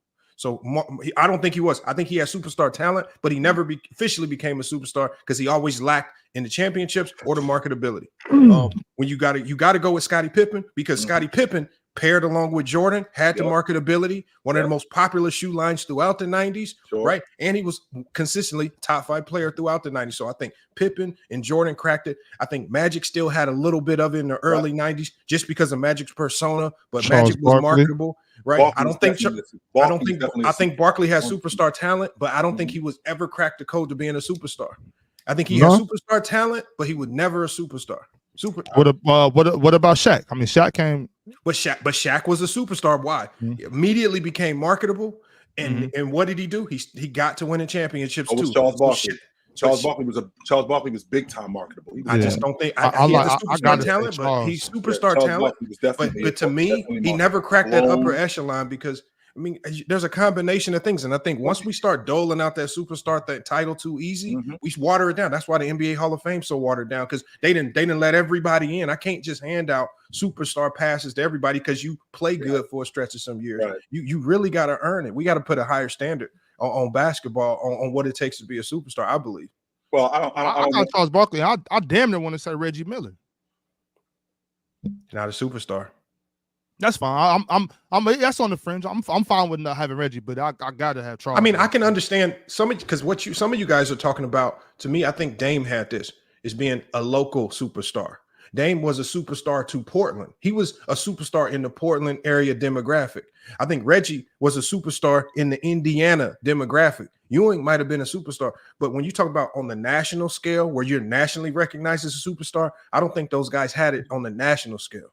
Lamont, those guys were 100% national superstars. Yes, global, maybe not global. Yo, come on, bro. I grew up on Patrick Ewing. I grew up on Reggie Miller. That's nostalgia. I grew up on Charles Barkley. It's not nostalgia. So that's Lamont. So Jalen Brunson isn't a national superstar? No. Or is it a national star? Not yet. A national star. Yo, every basketball he's fan. He's an all-star. Every basketball fan knows Jalen Brunson. He definitely he's an all-star. I think he's on his way to superstardom. I do. I don't think Jalen Brunson is a superstar yet. I do think he's on his way to superstardom. He's going to be and y'all keep forgetting the one main element that I said to start. If we can snatch the title from you, you were never truly a superstar. The difference though is, I mean, we can snatch the title from anybody. The question is, you can't. How you can't snatch it from Jordan. The question is how do you get it? That's the $1 million question. How do you get it? There's a reason why Jordan was a superstar because when he came. But there's a reason why you can't snatch it. When Jordan was in Washington, we still looked at him like a superstar, no matter how. That's the nostalgia that you talk about, though, Lamont. That's not nostalgia. That's what comes with being a superstar. Nobody was looking at Jordan at 38 years old like we was looking at him. But the fact that he was here, it was obvious that he couldn't play like he could 3-4 years ago, 5 years ago. He couldn't do that. But the fact that it was him we were still on the fact that it was Jordan. Okay. So we're looking at him to be able to duplicate some of the stuff that he used to be able to duplicate. The superstar Jordan. He wasn't that anymore in Washington, but just the persona of him just being there. And I'll give you, if Brunson's a superstar, how many superstars are in the league today? I don't think Brunson is a superstar. I don't. Okay.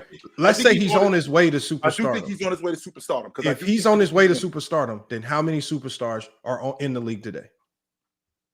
It depends on what you view superstardom as. Again, so I'm gonna throw out some names, and you guys let me know, superstars or not. No, I want to hear. I'm gonna back out because I want to hear what you. Well, no. I want to hear. It's just a yes or no question. I want to go around the room, Lamont. I want to know if you think they're a superstar too. First person I'm gonna start. I'm gonna get the obvious ones out the way. Jokic. Yes. Yes. Giannis. Yes. Yes. Joel Embiid. No. Chill. Yes. Okay. Now this is where it gets tricky. SGA. No. Not yet. Jason Tatum. No. Yes. Kevin Durant still. Yes. Okay. Steph Curry still. Yes. LeBron James still. Yes. Devin Booker. No. No. If Joel Embiid is a superstar. You see what you're doing, Chill? Yeah, Because if Joel Embiid is a superstar, that means Devin Booker Joel Embiid won the league MVP, but Devin Booker, he took his team to the NBA Finals. He was the leading scorer. You see what you've done, though, Chill? Because once you open the door for somebody questionable, right, you open the door for everybody questionable. That's why you just got to go. No, I got to set a standard somewhere, and I got to cut people off like Joel Embiid by creating a criteria. Because once you open that door, now you have to consider Devin Booker as a superstar. No, I can't do that. No way. Dame, no. James Harden, no. PG, no. Kawhi Leonard, no. Nah, you got to set the standard, man. And so my next question and last question before I move on to these super chats. If Jalen Brunson's heading into superstardom, then surely Anthony Edwards is as well. Mm-hmm. Yep. You agree with that, Lamont? I give Anthony Edwards an edge because you said aura, you said likability, you said marketability, you said deals, brand deals. He's the face of Adidas right now. But Anthony Edwards, I think, will crack into that realm. If I had to predict who cracks into that realm first, it's going to be Ant-Man. Okay. But just thus by the term we've given him kind of a persona, even with the nickname Ant-Man. I want y'all to ask yourself, what is even Jalen Brunson's nickname? These are some of the things that come along with being a superstar. Is Luka a superstar? It's hard. No, it's not. Is Luka a superstar talent? I don't think he's a superstar yet. Okay, so he's on his way to superstardom. Okay. He's on his way to superstardom. Okay, so he ain't there yet. All right, y'all. We're gonna go ahead and transition. I got super chats, but before I do that, I gotta shout out this shirt that I'm wearing. Because it's a very special shirt, and you could have a very special shirt. All you have to do is scan this QR code in the bottom right. It will take you to www.playerschoicemerch.com, and you can grab you some hoodies, you can grab you a hat, you can grab you the shirt that I'm wearing, you can grab you a crew neck. It's a lot of other things on there. Go get you some socks. Go check out what we got. Grab yourself some. It's some good stuff over there. I think y'all should scan that QR code right below Mars and check out playerschoicemerch.com. Also, shout out our new members. Let me go ahead and give y'all a good rundown right now. We love all the new members, old members too. We just love the new members a little more. Ariel Smoke became a member. One of One also became a member with the Ant-Man picture. Shout out One of One. Nick Tri-State. Shout out Nick Tri-State. He shot through a couple super chats today already. Nick Tri-State been around for a long time. Shout out to him. Who else we got? I got a couple members chats. Also, Slitherman became a member today too. Shout out to Slitherman. 1561 said, haven't seen defense like this since the MA Celtics. They did play defense too. They did. I forgot. They did. Yeah. In 22. Mhm. Yep. Marcus Smart won Defensive Player of the Year. Yes, they did. They defended. OBG Kenobi said, "How do you think Dort's defense will be on Kai and Luka?" You can't guard both at the same time. No, he cannot. You heard what Mark Dagnall said when they asked him, like, how do you slow down Luka, or what's your game plan for Luka? He said, just make sure Lou Dort gets to the arena on time. Well, I know. I think Luka. I think he went off on Oklahoma City a couple of times this season. So guys like Luka, Bron, you really can't do much with them except keep the ball away from them and keep them off balance. So Luka's gonna get downhill. So Luka being 6'7", like 235, he's not soft like I feel Brandon Ingram is. So he's not gonna be able to rough Luka up. Luka's gonna get down the lane. Luka's gonna get to the paint. Luka's going to get to the basket. I think Luka's going to get whatever he wants in terms of a shot selection. I feel like Lou Dort, the best thing that he can do what he can to keep the ball away from him. When he does have the ball, increase his ball pressure. And not only that, contest shots with the right hand and keep Luka off balance. Because I don't feel like there's a realistic way to slow Luka down. Because, I mean, playing against the Clippers, Luka was getting the shots that he normally gets. He was just missing them. They don't got Lou Dort on the Clippers. No, they don't. Lou Dort. I really think Lou Dort stopping Luka, man. That's what I'm saying, Lamar. If he does that option, if he come in here and shuts that down, I'll be like, okay, you got it. He gonna slow him down big time. No, he not, man. He about to get barbecued, man. I don't think so. We only got to wait a couple more hours. Fellas, and we gonna get into that series in a second. I got a good verses that I got for y'all for this series. I can't wait for that. But Zulu sent through a super chat and said the Jokic excuse is starting to sound Embiidish. I don't know what that means. I do not know what that means. Jokic actually won the NBA championship. He's been to the conference finals. Yeah, I know. What are we talking I don't about? know I don't know where excuses were. Yeah, what are we talking about? What are we doing? They playing handicap right now. One of their best players playing 75%. Come on, man. They not the same team. Ladarius shot through the super chat. He said, Tim, how did you build a championship team in Denver, then go over to Minnesota and build a team to beat them? Good Lord. And his contract is up after this year, too. So Minnesota got to do whatever they can Minnesota got to do whatever they can to hold on to him. Yes, they do.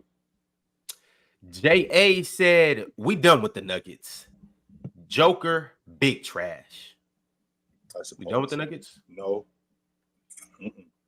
I just think it's a lot of parity, Ron. Like I just said, 6 straight years, y'all. If Minnesota ends up beating Denver, this will be the 6th straight year that we got a different champion. The 6th straight year. And to Mars's point, the Western Conference is getting better. Memphis is going to be back next year. Houston's going to be better, right? So we're going to have teams that are going to get better next year. Sacramento's going to be better. So why is Sacramento going to be better, Chill? Why are we going to be better? Well, okay. We don't know that. Yo, chill. We got to get back to these super chats. We can't go down the Sacramento rabbit hole. My fault. J.A. said lose Malik Monk. J.A. said for Lamont, if KD doesn't win his 2 in Golden State, is he a superstar? It's just hard to envision that. I mean, that means it's just hard to do the revisionist history. If he don't have the championships, a whole lot of things change about what we look with him. He was a superstar before he got the. Yes, he was. No, he was a superstar before he won those rings. Yes, he was. No, I think he was a superstar talent before he won the rings. But I think you got to crack the code, and I think he's starting to crack the code of marketability because he's getting himself out there a little bit more. So because he's cracked both realms of what a superstar needs to crack. He has the championships and he's being more marketable. I know he's a superstar now, but I mean, obviously, if you don't have the championships, yeah, it's harder to be considered that. But I mean, a lot of him going to Golden State, if anything, it hampered his superstar status.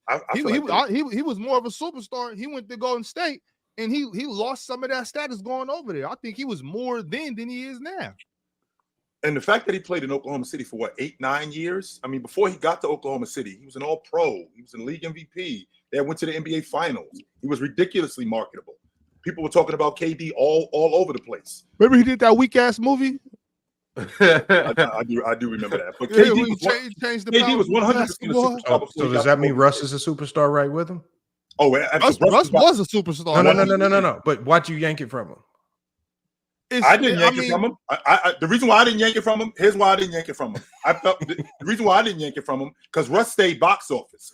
Russ was must-see TV. That's a superstar to me. When this guy is on, you need to see him, good, bad, or indifferent. You need to see that guy. And that's who Russ was. Dorian Clayton shot through a super chat. He's also been a member for 18 months. Y'all should get like Dorian. Be more like Dorian. Be an extended member. If you haven't yet, go ahead and click that membership button and go through our different tiers. I mean, be a Hall of Famer. Why not? Why not?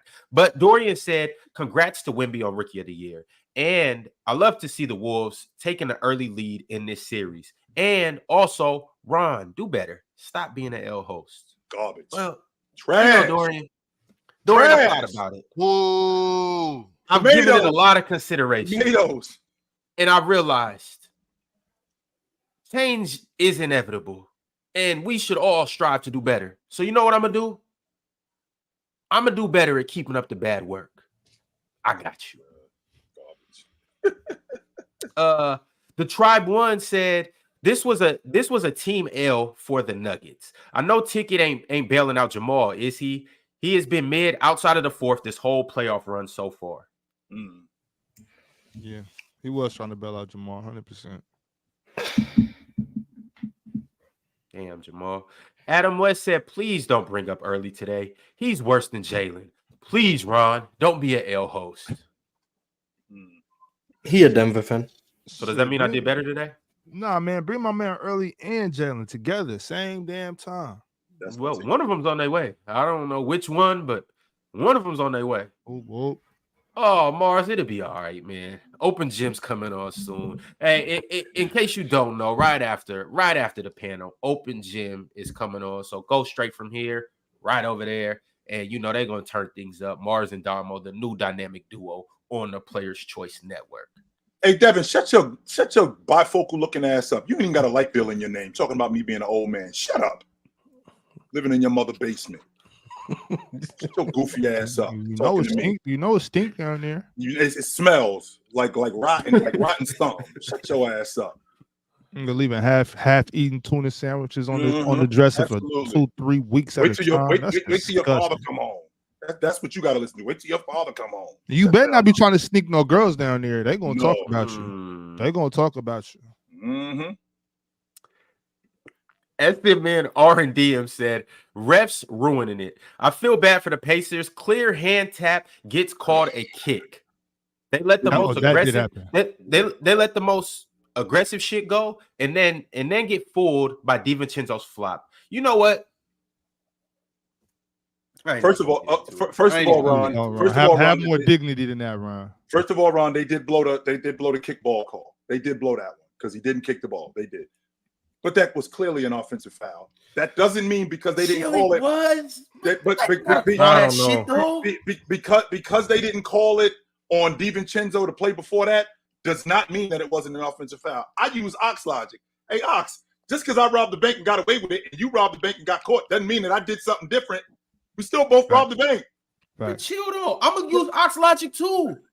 The Madison Square Garden packed out. We don't want to see the three refs dictate the game. Come on, man. Let us hoop. See, here we go. Chill. No, I get you. I get you. On there, Ron. I get you, but I'm like, no, because all of a sudden, 4 minutes left in the fourth quarter, 5 minutes left. They want to just start calling every foul. And they calling every Knicks flop. And the thing about it is, Josh Hart, Jalen Brunson, and DiVincenzo and Villanova guys, first off, they played fantastic last night. I got to give them their flowers. They are all better than I gave any of them credit for. But they all are very smart and intelligent basketball players. Right. So the foul that Jalen Brunson got called on, where he was guarding, I think Nembhard, and he went to set a screen on Pascal Siakam or Miles Turner, and he ran him over. He was flopping. Them dudes are all smart enough to know when to flop, how to sell fouls, and all of that good stuff. They're very good actors. Nah, Ron, They're very good actors. You can't just blow up a screen like that. You can't just blow up the Like screen. that, so what is he supposed to do? Stop and be like, "Oh, I can't touch you. Let me go around you." You got to go around the screen. He flopped. Obi Toppin ran him over. Wait a second. He flopped. Jalen Brunson. Look. Miles Turner is 6'10". It was Obi Toppin. But same thing though. He's still huge. He's still huge. Jalen Brunson is 5'6", 120. He flopped. No, he clearly ran him over. It doesn't. Ron, listen. I need you to hear this, Ron. You cannot just blow up a screen. He didn't blow the screen up. Over, Ron. Ron, chill. Mind you, when I was on there, because remember I was on the playback at that time, Ron. Yeah. I was the person to say, you know how I feel about that. I'm like, Obi, next time hit him harder. Put your shoulder in his chest and make sure you don't set that screen no more. Right. But that is a foul, bro. You can't do that. Jalen Brunson, that wasn't the only screen he set that game on somebody that was 6'10". That wasn't the only screen he set all season on somebody that was 7 foot. The thing I'm trying to say is Jalen Brunson can set a good screen on those guys. He absolutely can. Absolutely. Yeah, of course. He's done it before. Why is he that sold that foul. He sold it. Ron, you can do that. He can do that because the other guy isn't supposed to be able to blow the screen up. This isn't the first time that somebody's ran through that screen on Jalen Brunson like that before, and he set a solid screen before. Okay, but what I'm telling you guys, he sold it. Of course he sold it. Yes, he sold it, but he got hit. He did get hit, Ron. Right. Can you deny the fact that he got hit? He hit him, but he didn't hit him that hard. He hit him, but he didn't hit him that hard. It wasn't that hard. Just like Miles Turner hit DiVincenzo like that, and he went flailing all over the place. Damn near went into the backcourt. He ain't hit him that hard. Okay, but Ron, so look, you and Chill are relatively close to the same size. If Chill is playing defense and he's moving his feet, running with his man, and you set the screen on him, you're gonna feel that, bro. Like he's gonna hit you. Y'all relatively the same size. You're gonna feel it. If Obi Toppin hits you, Ron, I set screens on you before. I know. I've set screens on 7-footers. Ron, listen. If I come and try to blow up the screen, you're not gonna feel it. It's just ironic. I'm just saying it's ironic. It's ironic we get into the meat and potatoes of the game, the last 5 minutes, and these dudes start flopping all over the place, and the refs start giving them calls. Okay, first of all, I'm just saying it's ironic. That's a good flop because he got hit. That's a good flop call too. That Rick Carlisle had to challenge and get back to. I saw a lot of that going on. My thing is, Ron, I agree with you with the refs as far as last night in that Knicks game. They made it seem like Madison Square Garden came to watch them at the end of the game. You're 100% correct about that. Now, I hate when refs do that, but it was going both ways. I don't think it wasn't going both ways. It was not going both ways. Okay. The Knicks took the foul disparity clearly. It was a point where the Knicks had shot. I'm doing the game on playback. It was a point where the Knicks had shot 15 free throws and the Pacers only shot 3 free throws. See, here we go. In the second half, wasn't it the other way? Hey, Ox, see, this is what I'm talking about, Ox. What we doing now is we getting away from what was actually going on. See, now what we talking about? We talking about the refs. What was going on, Chill? Okay, what was going on? Okay, because I thought the Pacers were going to get bullied. I thought the Knicks were just going to shut the door on them. I thought the Knicks, they were not getting bullied. They were not getting bullied. Come on. They were not getting bullied, bro. The Nuggets ain't hard enough and the Pacers ain't hard enough. So Ron, if that's true, then explain why Miles Turner only had 2 rebounds last night. Explain why they didn't have a double-digit rebounder last night. Explain why they couldn't guard the long ball line last night. Explain why the Knicks got to explain why the Knicks got to more loose balls than they did. Explain all of that other stuff, Ron. So wait. So because why was Tyrese afraid to have the ball, Ron? Hold on. Tyrese it's a separate discussion. We can talk about the Pacers, and then we can talk about Kyrie. No, it's a completely separate discussion. I'm telling you, the Pacers played ball. Tyrese Halliburton didn't. But that does not separate the fact that the Knicks were not pushing him around. Mars, was he getting bullied or not, Mars? Mars is the authority on whether or not people get bullied. Was he getting bullied last night, Mars? Was he afraid of the ball because it was too physical for him? Who? Tyrese Halliburton? Yes. Tyrese Halliburton. Was he so out of it that he was dribbling the ball right next to OG Anunoby, acting like wasn't nobody buying, and OG just snatched the ball from him because he was discombobulated due to physicality? I think he struggled with some of the physical play of the Knicks. That means yes. It means what I said. Mm-hmm. Okay. I don't think he Hey, struggled with that. What up, Hey, dog? aside from that, I'm just saying I didn't see no bullying. I didn't see no punking. It didn't look like the Pacers were outmatched. Chill, because they get 8 more rebounds does not mean they was bullying them. Sometimes it does, Ron. Sometimes it does. That's He wasn't exactly what it bullied. means. He just ain't used. You got to make that adjustment. He hasn't hit that switch. There's a switch that players, because Jalen Brunson was able to identify that switch when he was with Dallas in the playoffs. There's a switch you got to hit when you go to the playoffs. It's another gear. I gotta be the man, and he got to hit that switch. I think he's gonna look at. I think we're gonna see a different Halliburton over the next couple of games. I don't think we're gonna see 6 points again, but this is what young players. I think we forget that these young players got to go through the same growing pains that everybody else went through early in the playoff. He hasn't really had a lot of playoff experience. He's still adjusting. In Madison, what bigger space can you play on than playing in Madison Square Garden? And the Knicks fans have been crazy this year. I mean, sometimes the moment gets a little bit big, and maybe he's just out there trying to facilitate because he's trying to get other guys going. I think he needs to realize I need to be that guy. Just like Anthony Edwards has realized I need to be that guy to make this team go. And Brunson's realized it as well. Halliburton needs to hit that switch next. Yes, no? Yo, Dub, what's going on? Listen, I'm just letting you get off whatever you got to get off, man. I know it's a bad rep for you after this Pacers series, man. But bro, Pacers series or game? Because last night I seen a game that the Pacers easily could have won, and for a majority of the game was winning. Yeah, but it's not because of Tyrese. It's not, and that's it's not because of Tyrese. I've admitted that. Tyrese is a guy where maybe it's because of the injury we got to see for next year, because I know he's been battling injuries all year. But this has been something even in the beginning of the year when he was going crazy, where when it comes to guys with length and size to them, that's physical as well, Tyrese doesn't do well against that, especially when they're strong, you know? So Tyrese has always been, especially in isolation, kind of spotty. But he was, in the beginning of the year, he was hitting on his step-back looks, his mid-range shots, step-back threes, and it was able to work out. Now it's not falling. Dub, who has he struggled with? Dub, who has he struggled with length and that? Because basically what you're telling me is he struggles with length and athleticism. So who has Tyrese Halliburton struggled with, in your estimation? Outside of the Knicks. Timberwolves was one. I remember the playing championship. I think he struggled against the Lakers. All right, Lamar, we're going to catch you next time, bro. Yes, sir. Thanks, brother. I appreciate you. Peace, Lamar. Hi, Al. The Lakers playing game, I remember him struggling with like Cam Reddish on him a lot. Right. So it's been, and then after the injury, I mean, he just hasn't been the same. You know, like he just hasn't been the same player at all. So I don't know what the hell's going on with that. But Ron, I just wanted to come in real quick, nothing too long. Y'all were doing Ticket Disgusting earlier, man. I mean, at the end of the day, bro, people want to cook Kevin Durant all this about getting swept by these all-time great defense. But when Jokic is over here, it seems like he may get swept as well.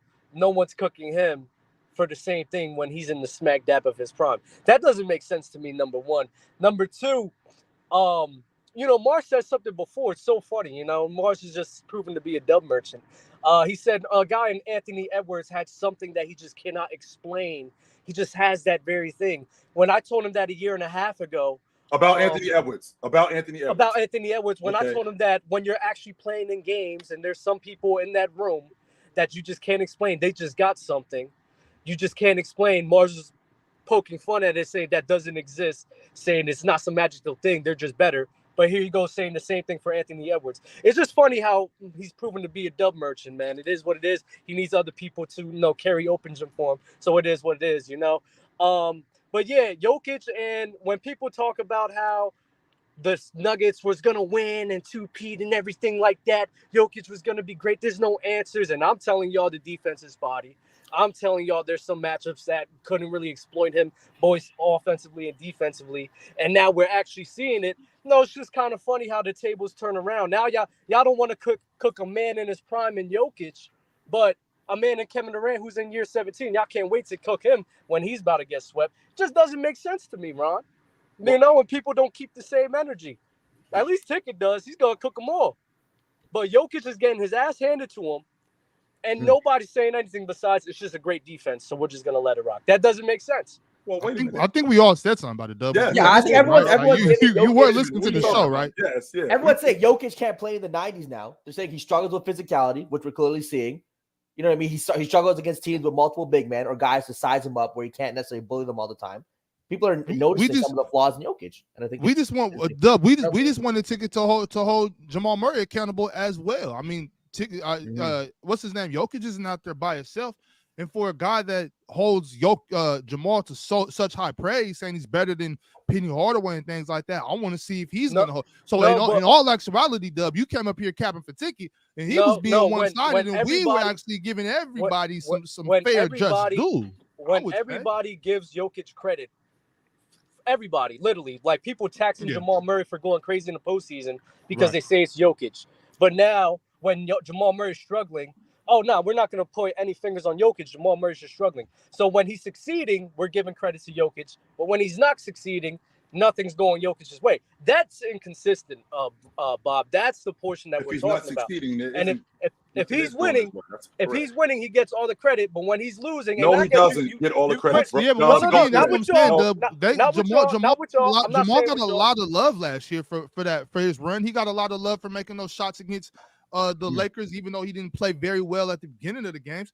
I just want people to, because Jamal was getting so much love, and I don't see what everybody else sees in Jamal. I think he's a hell of a basketball player, but this superstar status, better than Penny Hardaway or something, I just wanted to be addressed.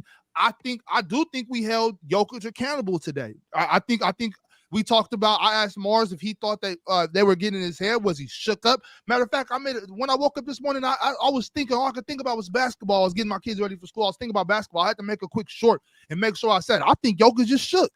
I mean, we're holding Jokic accountable, Dub. We definitely are. No. That's fine with y'all. I'm making it known with the masses of. Oh, okay. When this guy Jokic, not with y'all, it's not really with y'all. When this guy Jokic is over here succeeding, when Legend of Losing is over here, the Big Mac Bandit has the internet hobos over here hyping on his case, talking about how Jokic is this great offensive player, and how you have the Mars Legend of Losing. We have Sir Mars over here co-signing it all the time, and the internet hobos backing people that Low don't really touch a basketball like that.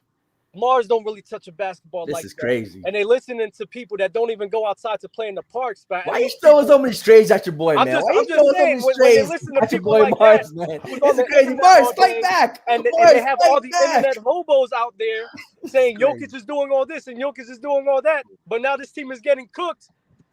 Where's the internet hobos to cook your saviors? What internet hobos? What are y'all doing? Y'all want to cook everyone else, but your saviors cook them. Just Mars, you taking the high road is really starting to piss me off. It really is. That's not even my issue. That's not my issue. What about a big screen run? But real quick, Mars, just really quickly, Mars, just one question. Yes or no? Hold on. What's the question? Mars know what the question is. Yes or no? Okay. What? But that's Mars knows what the question is. So that's all I gotta say, Ron. What's up? My bad, Joe. Go ahead, Joe. To Dub's point, I mean, we pretty much and like you said, the masses have it, but that's why we are here, to be a difference maker. You know, we're gonna say what other people won't say. We're gonna talk about it the way other people won't talk about it. And Joker got his ass kicked last night, and I said it earlier in the show when you weren't here. I think they broke Minnesota. I mean, I think they broke Denver. I do. I think they broke them. Mm-hmm. I think this comeback. I think this comeback going to be real nice. I think this comeback is real nice with Denver. Fellas, though, we gotta move on from Denver and the Wolves because we talked about them damn near all show. Do y'all want to? Hey, Dub, or you want to stick around for the predictions? And I got a versus too for the Mavs and the Be frozen. Yeah, Dub. Frozen away a smile. Hey, frozen at a good time. Yeah, screenshot that. Hey, Mark, that's a good picture, though, right? That's a good picture. Screenshot that. Yeah, that's a good picture for Dub T. Mars, that's not a good picture. What you think about that? Mars and Dub really Kevin Durant and Russell man, you Westbrook. can't- Hey, Mars, smile right quick. Smile for the camera. Just like old good times. Hey, just like good man. times. Say Hey, but- cheese. Mars, yes or no, sir? 100% or like sort of kind of? I'm gonna take that as 100%. Okay. 100%. All right, fellas. We got the Mavericks. And we got the Thunder. This is about to be a high octane series. Mhm. So what I'm gonna do is I'm gonna put this on the screen for y'all to see it, and this is what we're gonna do today. We got a mini versus the Mavs versus the Thunder. All right, we're gonna talk. I need y'all to rate who's gonna be better in this series on offense, who's gonna be better rebounding, who's gonna be better shooting, coaching. We got Luka versus SGA. We got J-Dub versus Kyrie. We got Chet versus Gafford and Lively. We got the bench, and then we got the X factors. So we're gonna go ahead and dive into this. You guys are the experts, so I need you guys to tell me what is what. So we're gonna start with defense first. The Oh, defense we all gotta get a be vote in OKC. on Yeah. camera? Yeah. Okay. Yeah. We're gonna go around the room. I'm gonna start with you, Ox, Chill, Jalen, Mars, and you guys talk to me. Tell me, chat. I might need you guys as a tiebreaker, so if I need to, I'll lean on you guys too. But in this series, who will have the better defense? Ox. The better defense. Yeah. Wow. The better defense. The better defenders being Lou Dort, Chet, I think is on is on OKC. Mhm. I do have to respect basketball and say that the Mavericks have had the best defense since they made those trades though. Damn, bro, this is tough. I'm gonna go with OKC. I'm gonna go with OKC. I believe in Lou Dort. I believe in Chet's switchability and whatnot. I'm gonna go with OKC. All right. Chill. So when I think about where Dallas has been all year defensively, they've been right outside the bottom. They've been right outside the bottom 20. So that's changed in the playoffs. They've gotten better defensively. But with that being said, their team defense, I got to stop saying that Chet's going to get bullied because, I don't know if he's going to see anything rougher in these playoffs. I'm not sure he's going to see anything rougher in terms of a big body. I don't think he's going to see anything rougher than Valanciunas. Valanciunas roughed him up pretty good, and he handled it. So, team defense, I think it's Oklahoma City. All right, Jalen, who you got? Yeah, this should be unanimous. I just think OKC has the better pieces defensively, just better individual defenders. And as a team, I think we'll be able to guard, Dallas better than Dallas can guard OKC. Give me Dallas. Okay. And Chill, one more time. Who'd you select? Oklahoma City. Okay, see. All right. Mars, who you got? OKC. Mm-hmm.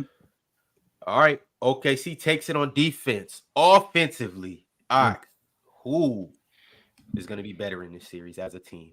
I mean, they got Luka and Kyrie, bro. I would be a fool to say anything other than with all due respect to SGA. I just I can't be biased like that. That's good. All right. Ron as good as I think SGA is, as good as J-Dub is becoming offensively as a group, and the offense that Luka creates for the rest of his crew. I don't think it's a question. I think Dallas's offense is better. And they got Kyrie, the best player in the series. So that's crazy. Jalen, talk to me.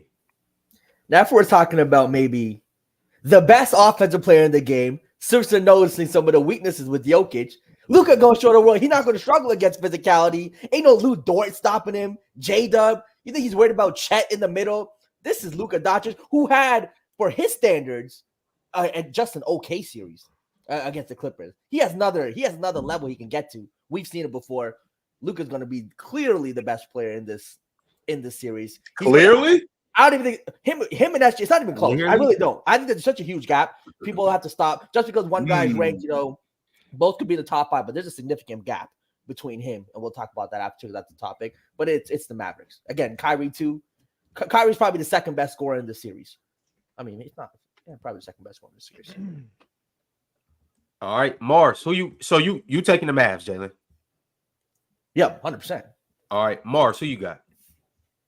OKC. Okay. Mars, the only one standing on his 10 toes. He chose OKC. All right. So we not standing on 10 just because we don't got the same answer. No, I'm not saying it That's like why. that. That's exactly why, Ox. That's not what I'm saying. I'm saying Mars is being different. I'm saying Mars is choosing to be different.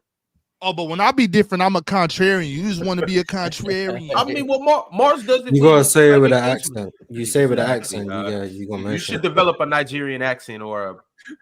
I think Mars why believes would I it. develop a Nigerian accent? All right, get a Russian accent. Ron. I'm from Get a California. Russian accent. Contrarian. That's funny, Mars. All right, the next category we got is rebounding. Who's gonna bully who? Ox. Rebounding. I'm gonna go with Daniel Gafford and Derek Lively.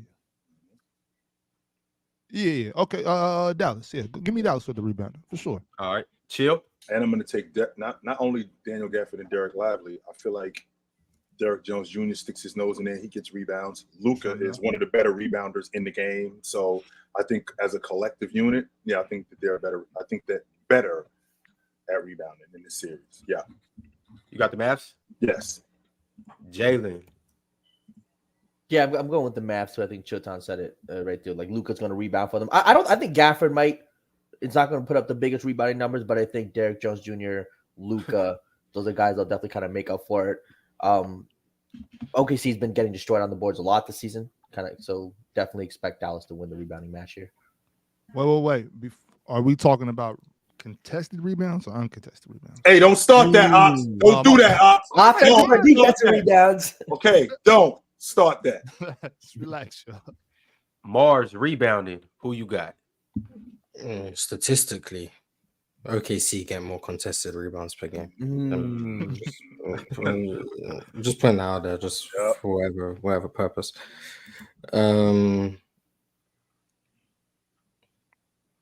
OKC. Mars, you like OKC in the series, huh? I got OKC going to the finals.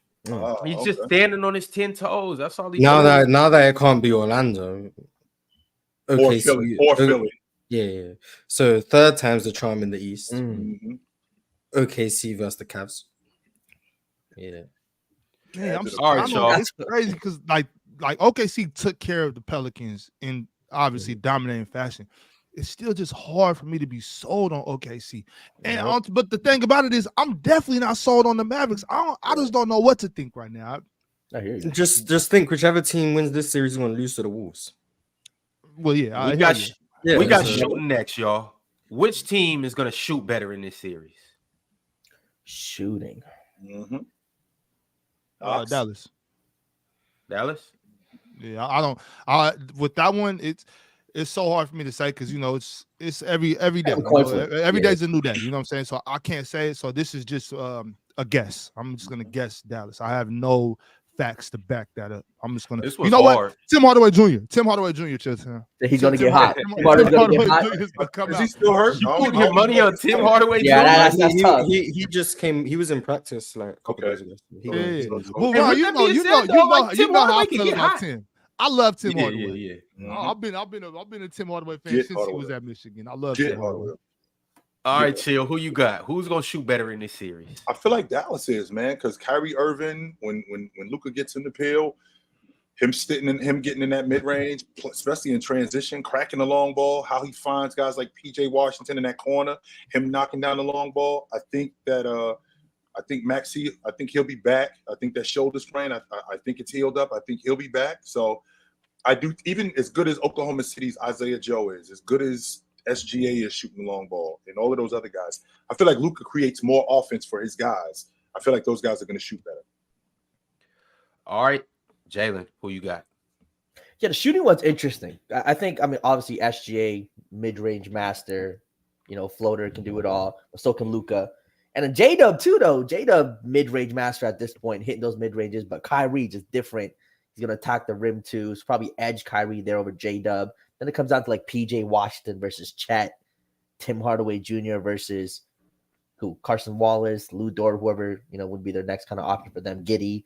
If we get your name right, it's Cason Wallace. Cason Wallace, my bad. Cason Wallace. So I'll probably edge it to Dallas, but it's close. It's close. All right. Mars Blackman, who you got?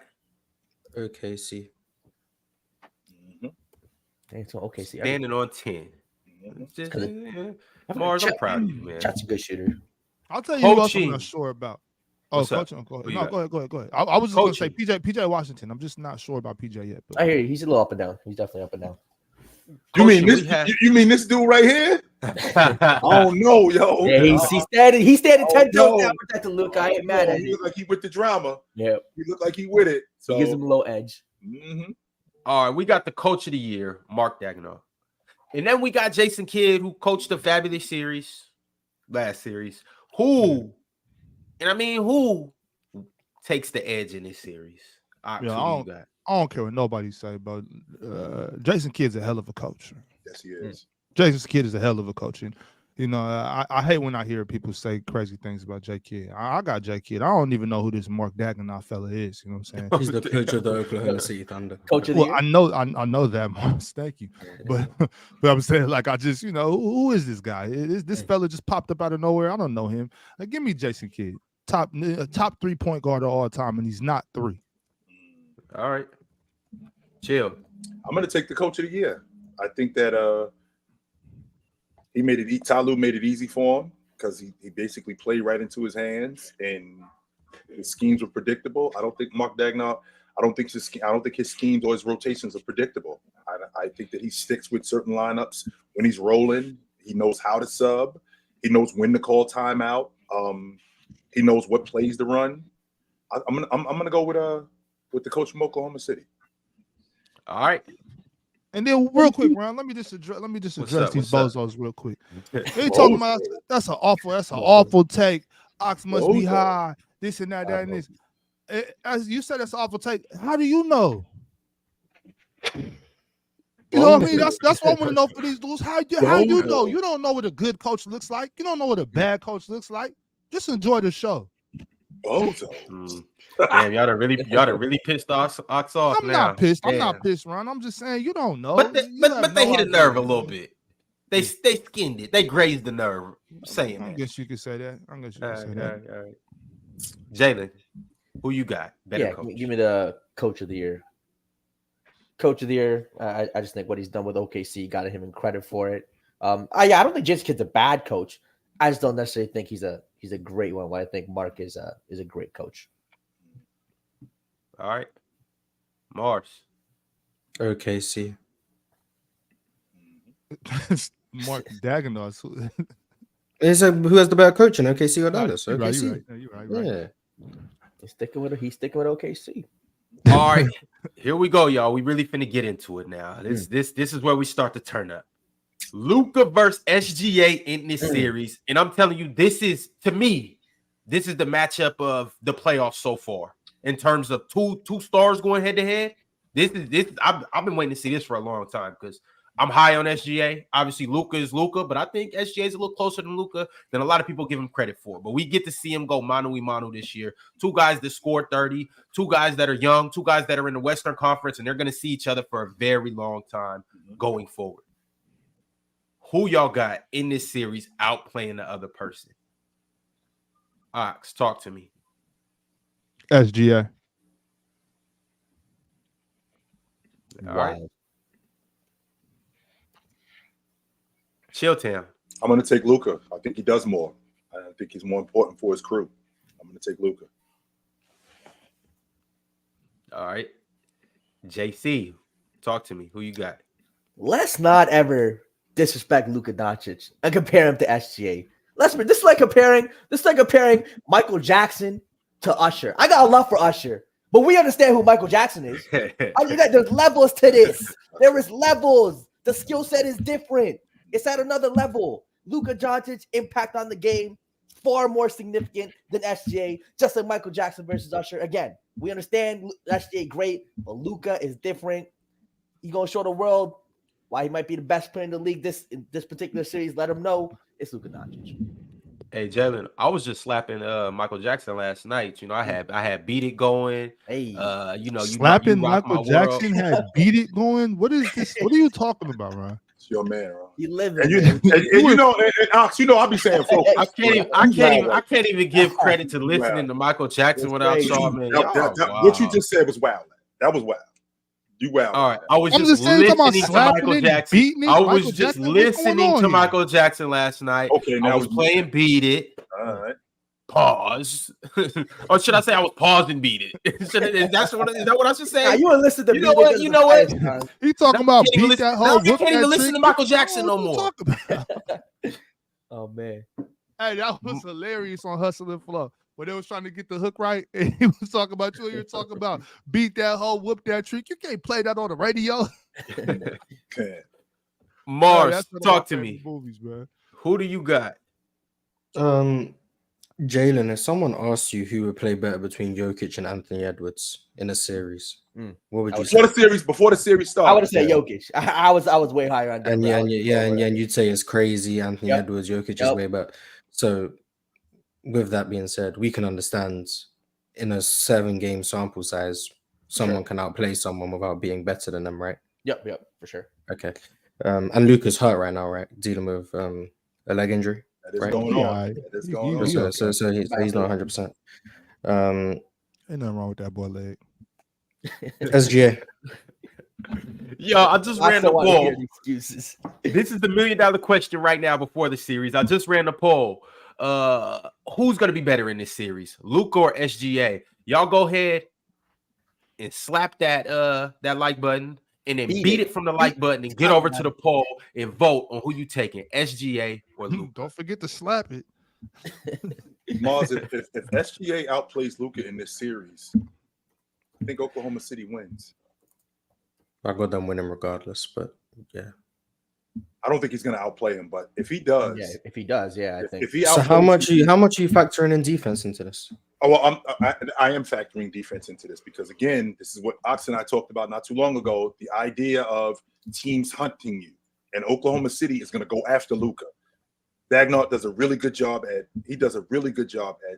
chasing mismatches and hunting mismatches. They're going to go after Luka, and Luka is going to have to guard.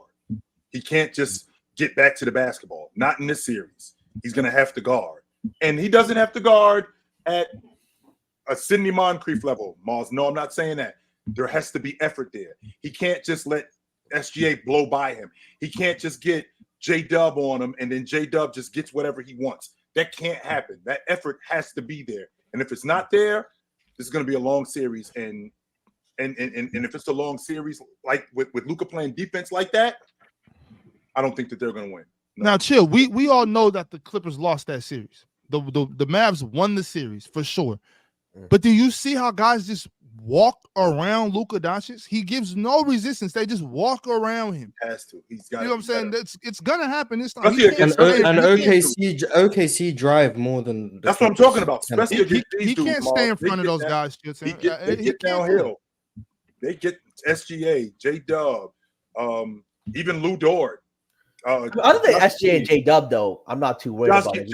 But like you're just neglecting off-ball defense too. Yeah, we're just ignoring that. The last time Luka and the Mavs played a team that was this active without the ball was the Warriors in 2022, and they got smoked in 5 games. And Luka was very bad defensively. That he was. Now, is he the same player as he was 2 years ago? No, but he's also hurt. So we've seen how much a team that moves as much as OKC does, how they attack in transition. Luka's a bad transition defender. No, he's the worst, Mars. He's the worst. I'm trying to be more positive. So no, I'm not. I'm he's the worst in the league. And then the way they hunt cross matches, the off-ball screens they run, the amount they drive to the rim, like there's a lot of things that defensively, like Luka might struggle with. So he might dominate the series offensively, but how much is he going to give back on the other end? Which is why I think saying SGA might play better isn't a crazy thing to say. Right. But generally, you got to see how slow Luka moves on. Like, for instance, okay, I see that. So to y'all in the chat, I don't know because I know we got some youngsters. So back when I was in school, we had a thing called PE, physical education class, and we used to have to like run segregation. No, not quite that old. But But we used to have to like for you youngsters, it's called gym class. That's what it's called. Gym class, right? We used to have to like dress out, put on a different uniform. We used to have to run miles, and we had to make sure we run the mile in under 7 The seven beep minutes, test. 30 seconds. We had the beep test. Things like that. The beep test was crazy. We used to call those pacers. All that, right? So that was a thing back in the day. Physical education. I used to have a teacher, Mr. Hall. There was this one kid in the class he was a little heavy set, but he was just lazy. And I bullshit you not. The teacher used to be like, "Move it, Lord ass." Yeah, you could talk to kids like that back in the day. So he used to do that. That's how I feel when I see Luka. It's like, hey, Lord ass, move your feet. You know what I'm saying? What are you doing? That's what I think. I think of Mr. Hall every time I see Luka play defense. Like, what the hell are you doing? And to add to your point, Ox, you had to pass gym class in order to graduate. Like we wasn't just taking gym class just because it was an extracurricular activity. No, you had to pass it in order to graduate. Which, to your point, these dudes got to play defense in order to move on. Yo, straight Lord ass, just move. Hopefully, Luka gives more effort. We'll see. Fellas, we got to move on to the next topic though. So it was 2-2 up here. 2 with SGA, 2 with Luka. I had to lean on the chat, and the chat is 58% of you guys voted for Luka. So we got Luka winning this category in this versus. Next, we're gonna move on to the second options. We got J-Dub versus Kyrie. Who plays better in this series? Who's more impactful? Ox, talk to me. Kyrie. There it is. Kyrie probably be the best player in this series. Okay. Chill town. There's nothing elaborate that has to be about this. I think it's Irv. Jalen? I just want to give credit to J-Dub, though. He's going to give you 20 a night. His defense was phenomenal, especially against Brandon. I mean, that he was hurt. His defense was phenomenal against the Pelicans. So J-Dub is a two-way player.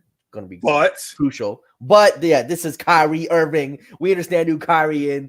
Big bucket getter. There might be a game where Luka doesn't play so well, but Kyrie, like, I got you. Give him a nice little 40 piece. He's going to hit buckets when it matters. Fourth quarter time, do his thing too. Yeah, it's Kyrie Irving. Who guards Kyrie?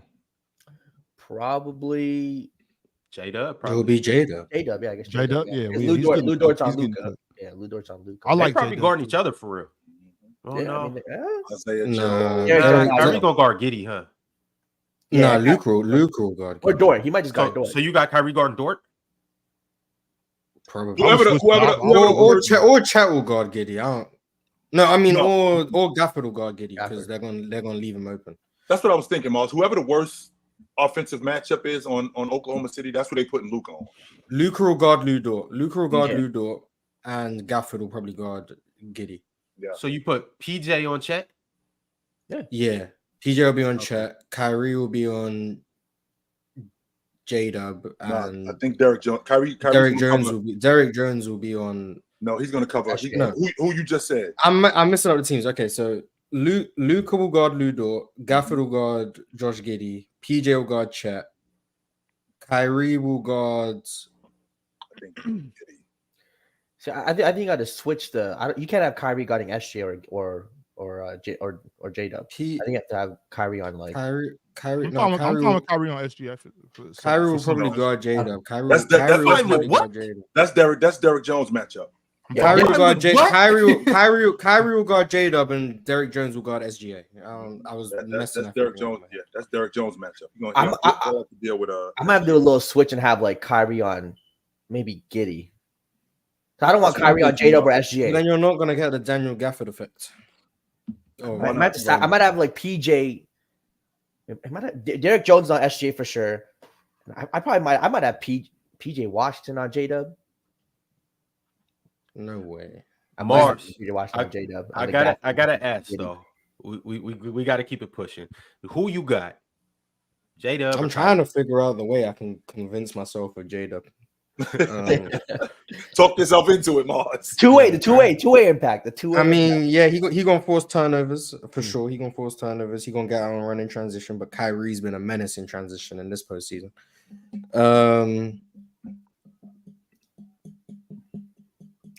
The size mismatch, I guess, would be like the argument. Kyrie. All right, There it is. Kyrie with the sweep. He could have stand on this one. Mars, All right, you can still stick with Oklahoma City, Mars, but I have a Yeah, I got okay. it's okay. You can still stick with them. But every other category, I'm just hoping for a good series. I don't really care, to be honest. I just wanted to. I gotta be honest, so I'm not gonna lie. So, I don't think Dallas has a big issue, like as far as like mismatches go. Like I know Luka is a terrible, horrible, one of the worst defenders I've ever seen. I mean, despicable, trash, garbage, ass defender. I mean, just the worst defender I've ever seen in my life. But I still don't think that the worst by far, hands down. But I don't think that Isaiah Thomas. Like I don't. Worse, like Jalen, he can't guard my niece, Jalen.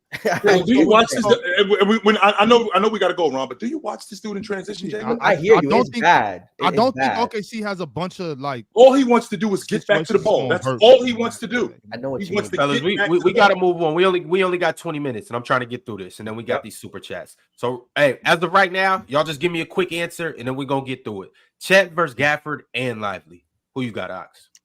Well, 2v1. Well, it's basically center play. I mean, what you want me to add? Jalen Williams in there? Chet and Jalen Williams? Yeah. All right, Chet and Jalen Williams versus Lively. All right, for sure. And Jalen Williams, he had some decent moments. You know what I'm saying? He take charges. He a nice ball down like that. Yeah, he take charges. He can play make at the top of the key.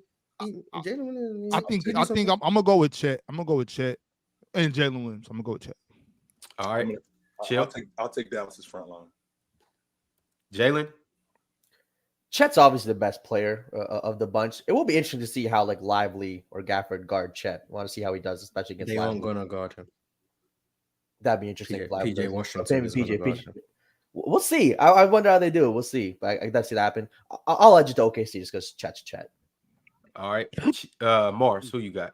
The mismatches Chet presents, I think, is going to be too much for the front court. I expect J Kidd to go with some PG at the 5 lineups because of it. So Chet and Jalen Williams. All right. The bench. Whose benches play better? Ox.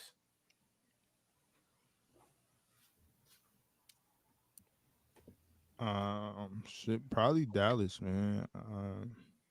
Tim Hardaway, Dante Exum. Derek Lively. Because Derek Lively come off the bench too, right? Is Josh Green hurt? Green, Maxey. Maxey's injured. Josh Green will be there. I think I'm on. Oh, that's right. Maxey's hurt. Maxey's an important piece of that team. But I think he'll be back, Mars.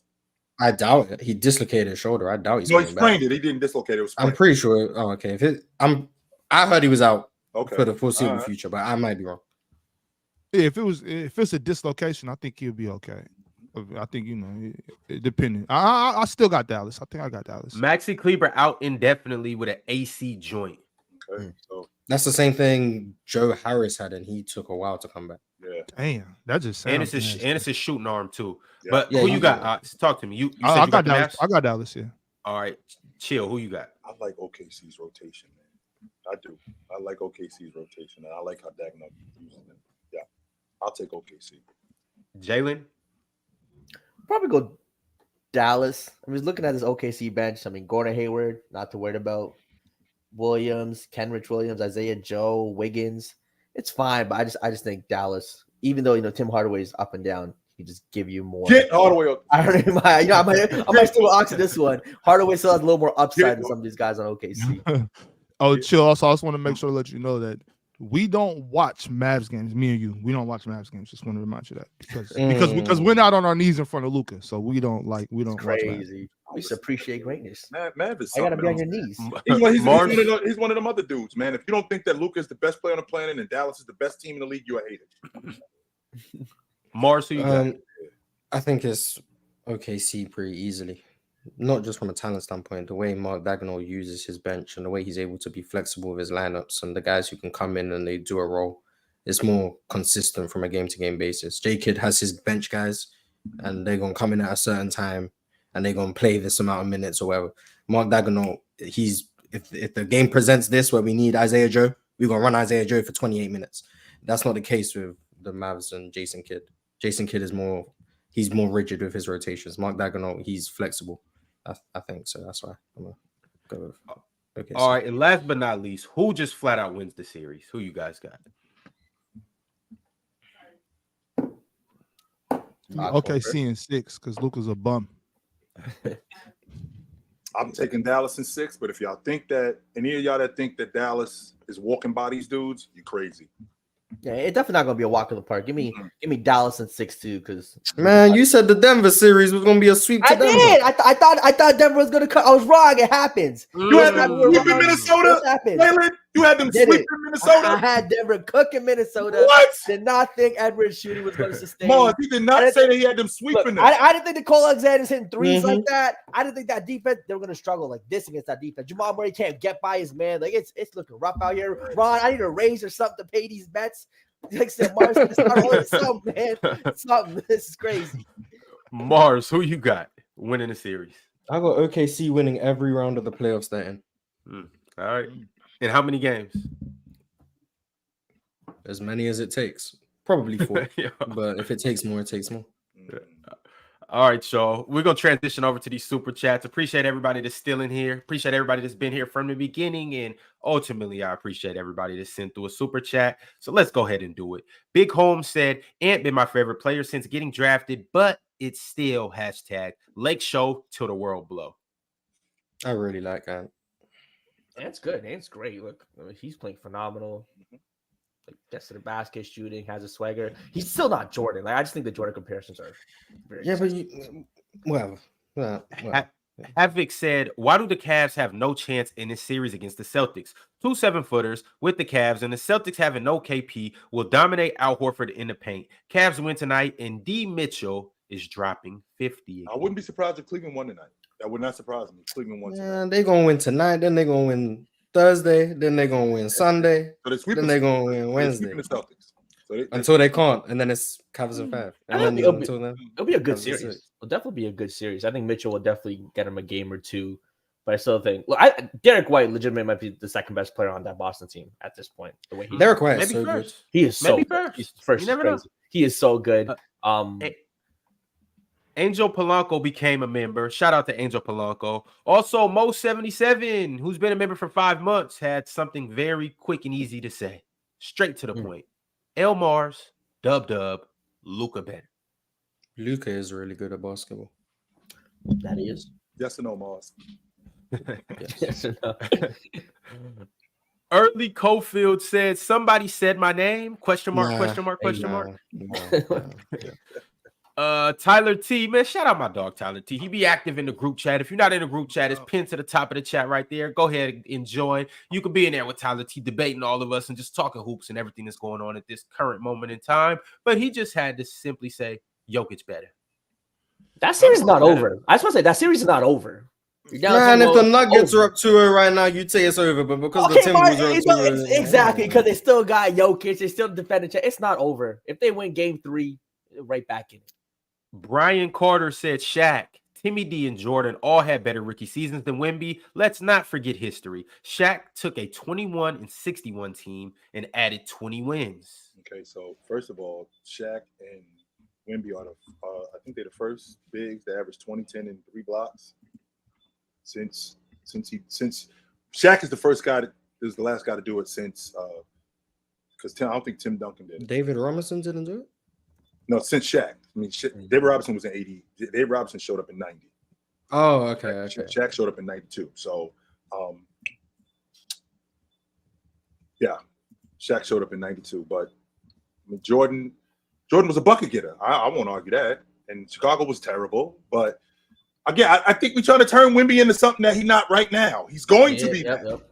He's going to be that. But he's not going to be Shaq. Yeah, like the whole those guys came in season 2. Like Wemby has the best rookie season ever. Chamberlain averaged 37 and 25 as a rookie. He was the league MVP and the rookie of the year. Stop playing, man. Tim Duncan's rookie. I don't care where he won, Jalen. Wemby not Shaq. Wemby came into the league as a teenager, though. So yeah, that's the thing. They all went to college, had a little more. They're older too. So David Robinson came in was 24, and that's what I'm saying. Like I understand that, but still, he's not Shaq. He's not Shaq. By the way, Mars. Yeah, I know, but he hadn't played basketball. He was 24. That's borderline prime years as a rookie. So Nick Tri-State said Jokic is a great player, no doubt, but all that top 10 all-time talk needs to relax. Not because of these 2 games, just because they needed to relax from the first so get-go. We needed to have these if conversations. the Nuggets do win this series, is it all of a sudden now the Jokic top 10 talks need to happen again? No, it's top 5, man. That's Because crazy. he came back from a 2-0 No, lead. I'm you- so there's no way 2 games in the playoffs is enough for you to say which conversation should and shouldn't happen. He now Like, if you think they never should have happened, that's fine. If you think they should happen, that's fine. But don't like switching up after 2 games. Like the players be doing some crazy things to you guys' opinions of players. Like, it's insane. The 2-game sample size to change is crazy. I will say though, It's been 96 minutes. All of a sudden, oh yeah, Jokic was never that guy. Like, Yo, Mars, you know what the playoffs is? Mars, the playoffs is that chick. Is that chick that when you left the house, the first grown woman you got with, you realize like, whoa, you know what I'm saying? That the playoffs really change y'all minds. You know what I'm saying? It's crazy. 2 games and now y'all just throw everything out the window. Just last week, Jokic was the best player we ever seen. He was offensive player ever. He was the greatest offensive player ever. Yeah, they beat the Lakers. They beat the Lakers. The Jokic conversations were through the roof. They lose 2 games to the Wolves. Hey, man, this been the answer to Jokic for this long, man. They ain't even beat anyone in the playoffs this whole career. Like, was that not true 2 days ago? Y'all know don't talk. Y'all know don't talk about it in the chat. Y'all know because you used to love to play your video games. You used to love to do this and do that and play with your Lego sets. Then all of a sudden you went outside. You caught a whiff of that. You know what I'm saying? And now you like, man, damn those video games. You know what I'm saying? That's how y'all doing Jokic right now. It's crazy just because of the playoffs. The thing with Jokic, go ahead, Jalen, and then we got to move on after this. Playing bad is fine. Every great player has bad games. That's without doubt, right? Bad streaks, whatever. It's just the way he's struggling to this noticeable physicality. Right? I just didn't think that would happen. Like, he's really struggling with the physicality and that defense. It's not like he's shooting bad or anything like that. It's just like he's really struggling with the physicality, and I just didn't expect that. I think that just raised a lot of questions about, again, we talk about the era stuff, playing more physical time, how would he have done, things of that nature. I think that's the interesting part and why people are having those conversations. So you're going to act like you wasn't in here playing these video games for the last 3 days straight. Now, all of a sudden, you now move on to this. Now you too grown. You too grown. Yeah, you want to play video games. Grow up quick. Yeah, your boys hit you up and you know where to go. Like you ain't been like you wasn't in here all weekend playing these video games. Y'all better climb out that box, man. LaFlame with the super chat said, so the refs handed New York a win in both the round 1 and round 2, and the NBA does nothing? ? Dub Tatum, L Jokic, Dub Chill, L Swiper. Wow.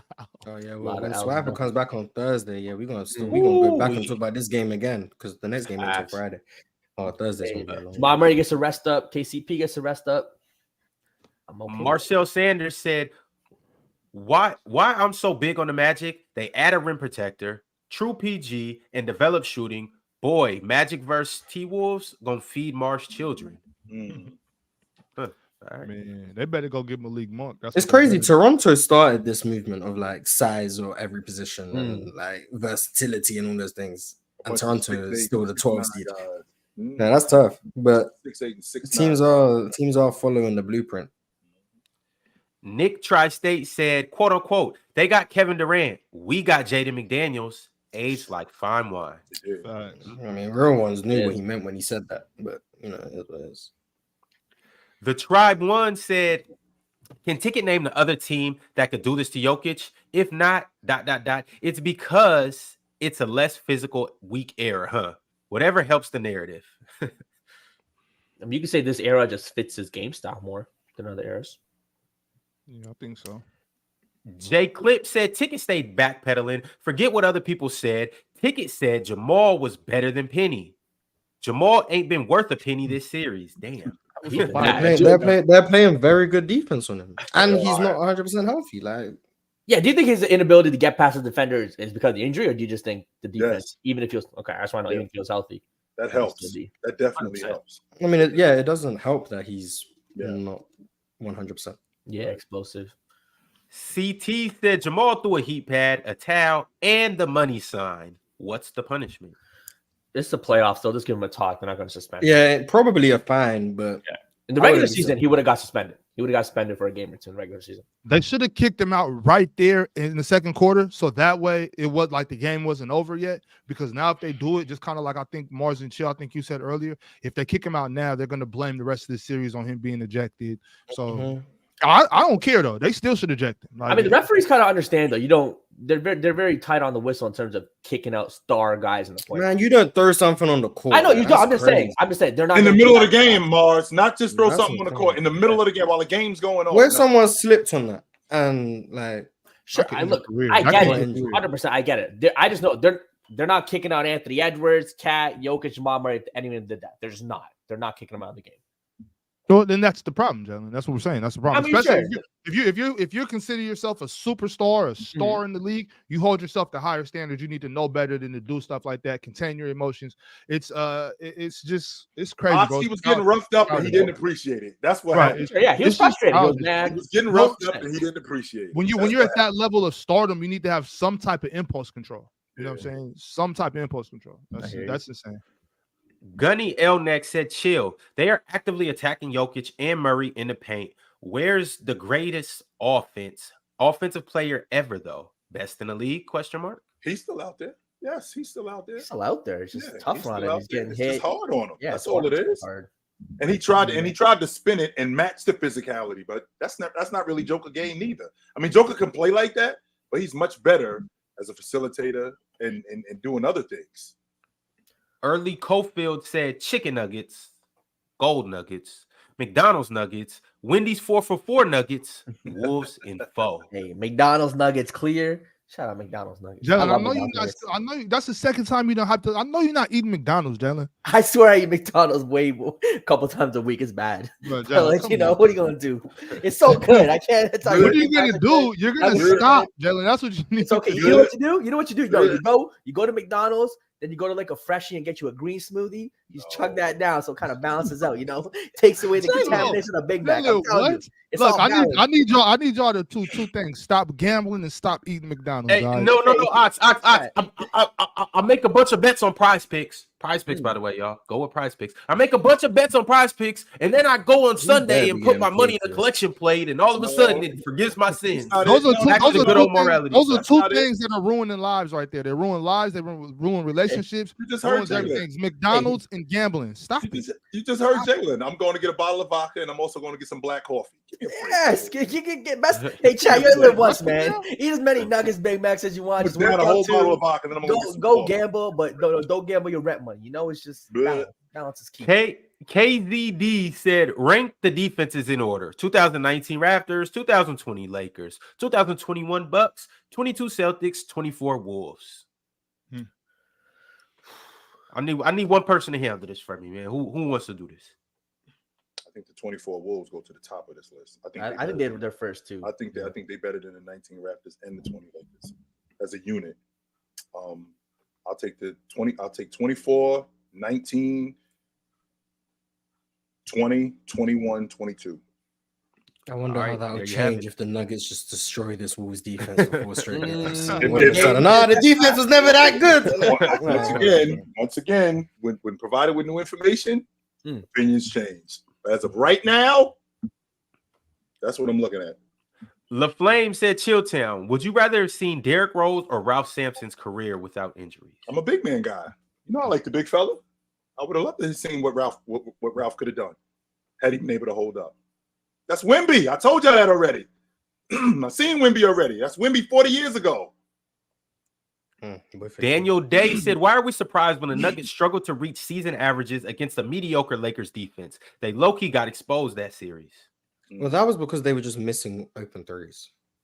Like that was they were generating good looks. They just missed. This series, they're not generating good looks. That's the every difference. shot's contested. MPJ's all those threes were contested. He was really kind of forcing them. That's the difference. I don't think there's any correlation between the Lakers series and this series. I don't think you could win like this in today's NBA. I don't think you could win defensively like this. Nice to see, I guess. Pimp named Slickback said, Mars, I saw you posted Josh Hart's minutes. How concerned are you about the Knicks starters minutes this series? Because the Pacers' pace is crazy high. None at all. Zero. They're used to it. It's not like they're going from playing 28 minutes to playing 48. They've been doing this. When you play 45 minutes all season long, 42 minutes, you're fine. Your body gets used to it. Joshua averaging 49 minutes a game over the last 3 yeah. minutes. Pacers in Over the last 6. 3 games, he averaging 49 minutes a He game. does not come out. Pacers the in game. 6. Pacers in 6. Pacers in 6. He does Pacers in not 6. come out the game. Jalen Mars. Brunson might legitimately average 40 in the series. Which when's the last time someone averaged 40 in a series? Pacers in 6. Was it the last someone averaged 40 in a series? Was it Jordan? Jordan did it in the finals. Yeah, in the finals. That's the only thing I can remember. That's really the last time. Someone averaged 40 in a series. Yeah, because he legitimately might do it. Pacers in 6. You better hope Halliburton learns how to shoot again. No, I better hope the refs learn how to ref again. Oh, here we go. It's Hack Ron, Iris said. Ron, blame it on the It's- refs. It's despicable, man. Have some pride, man. Have some dignity. We have to. We have to get to Garbage. the super chats. It's Hack Iris said, is Kyrie Irving a superstar? Has he ever been? If so, what is a superstar? Is Kyrie still a superstar? Was he a superstar? I think he definitely was a superstar. Oh, Jalen got it. All right. Yeah, I think Is he definitely was still a a superstar. superstar? I think his gameplay, yes, because when he was with Nike, his shoes actually sold well. So people talk about outside the court stuff. He actually has kind of I don't want to say cult following, but he has fans. He was killing it, right? Fans actually really like him. He has a following. In terms of on the court, we've seen what he did. We've seen what he does throughout his career. Yes, he's had some down moments, but it's still the most skilled guy in the NBA. I think people have said that for the past 6, 7, 8 years. Great scorer, great to watch play, flashy. He's definitely a superstar. SMN R&DM said the calls the last 4 minutes were bogus as fuck and all for the Knicks. I'm a Knicks fan in that series. 2 minutes to go, even score. The refs made sure the Knicks won. I guess they did.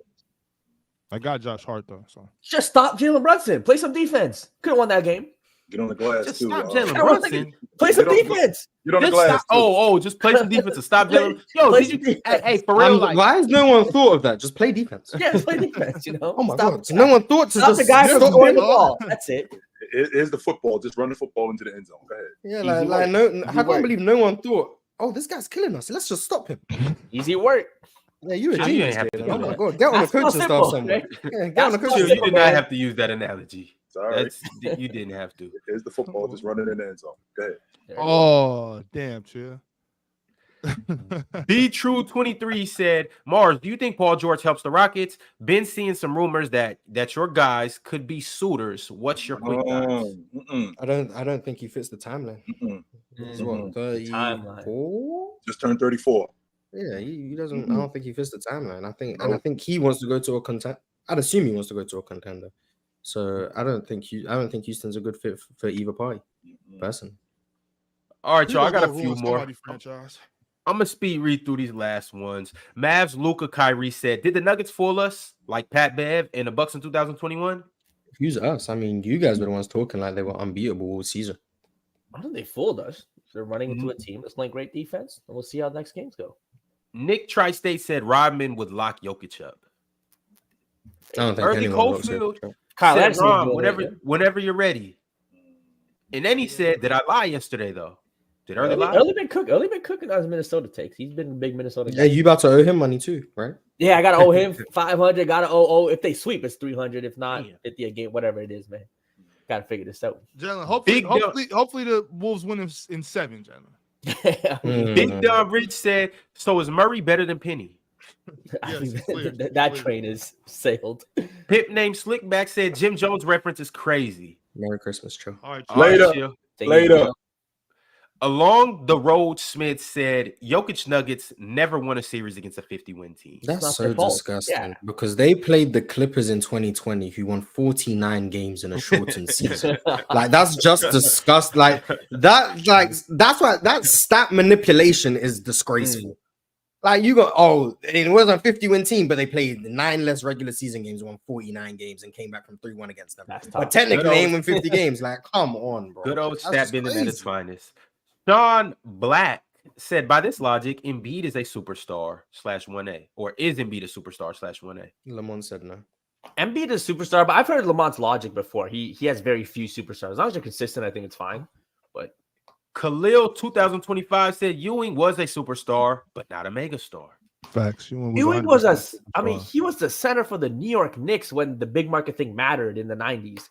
He was a pretty mega star known, especially in college too, when college basketball was at its peak. Facts. What he did at Georgetown. So you could say he's a mega star. He was huge. Didn't even think about Georgetown. You spitting, Jalen. J.A. said, I knew that question would get him. Whoever it got you. Shout out J.A. That's your ass cooked. That guy plays. Said a ref's job is to facilitate a game, not dictate it. Their job is to make the right calls. That nigga spitting. You ain't lying. Best super chat I read in a long time. Reggie Red said the Pacers' chances are slimmer than Dub's mustache. Wow. All right, W small mustaches. And last but not least, Big Don Rich has a question for all the Canadians, but you and specifically, Jalen. Talk to me.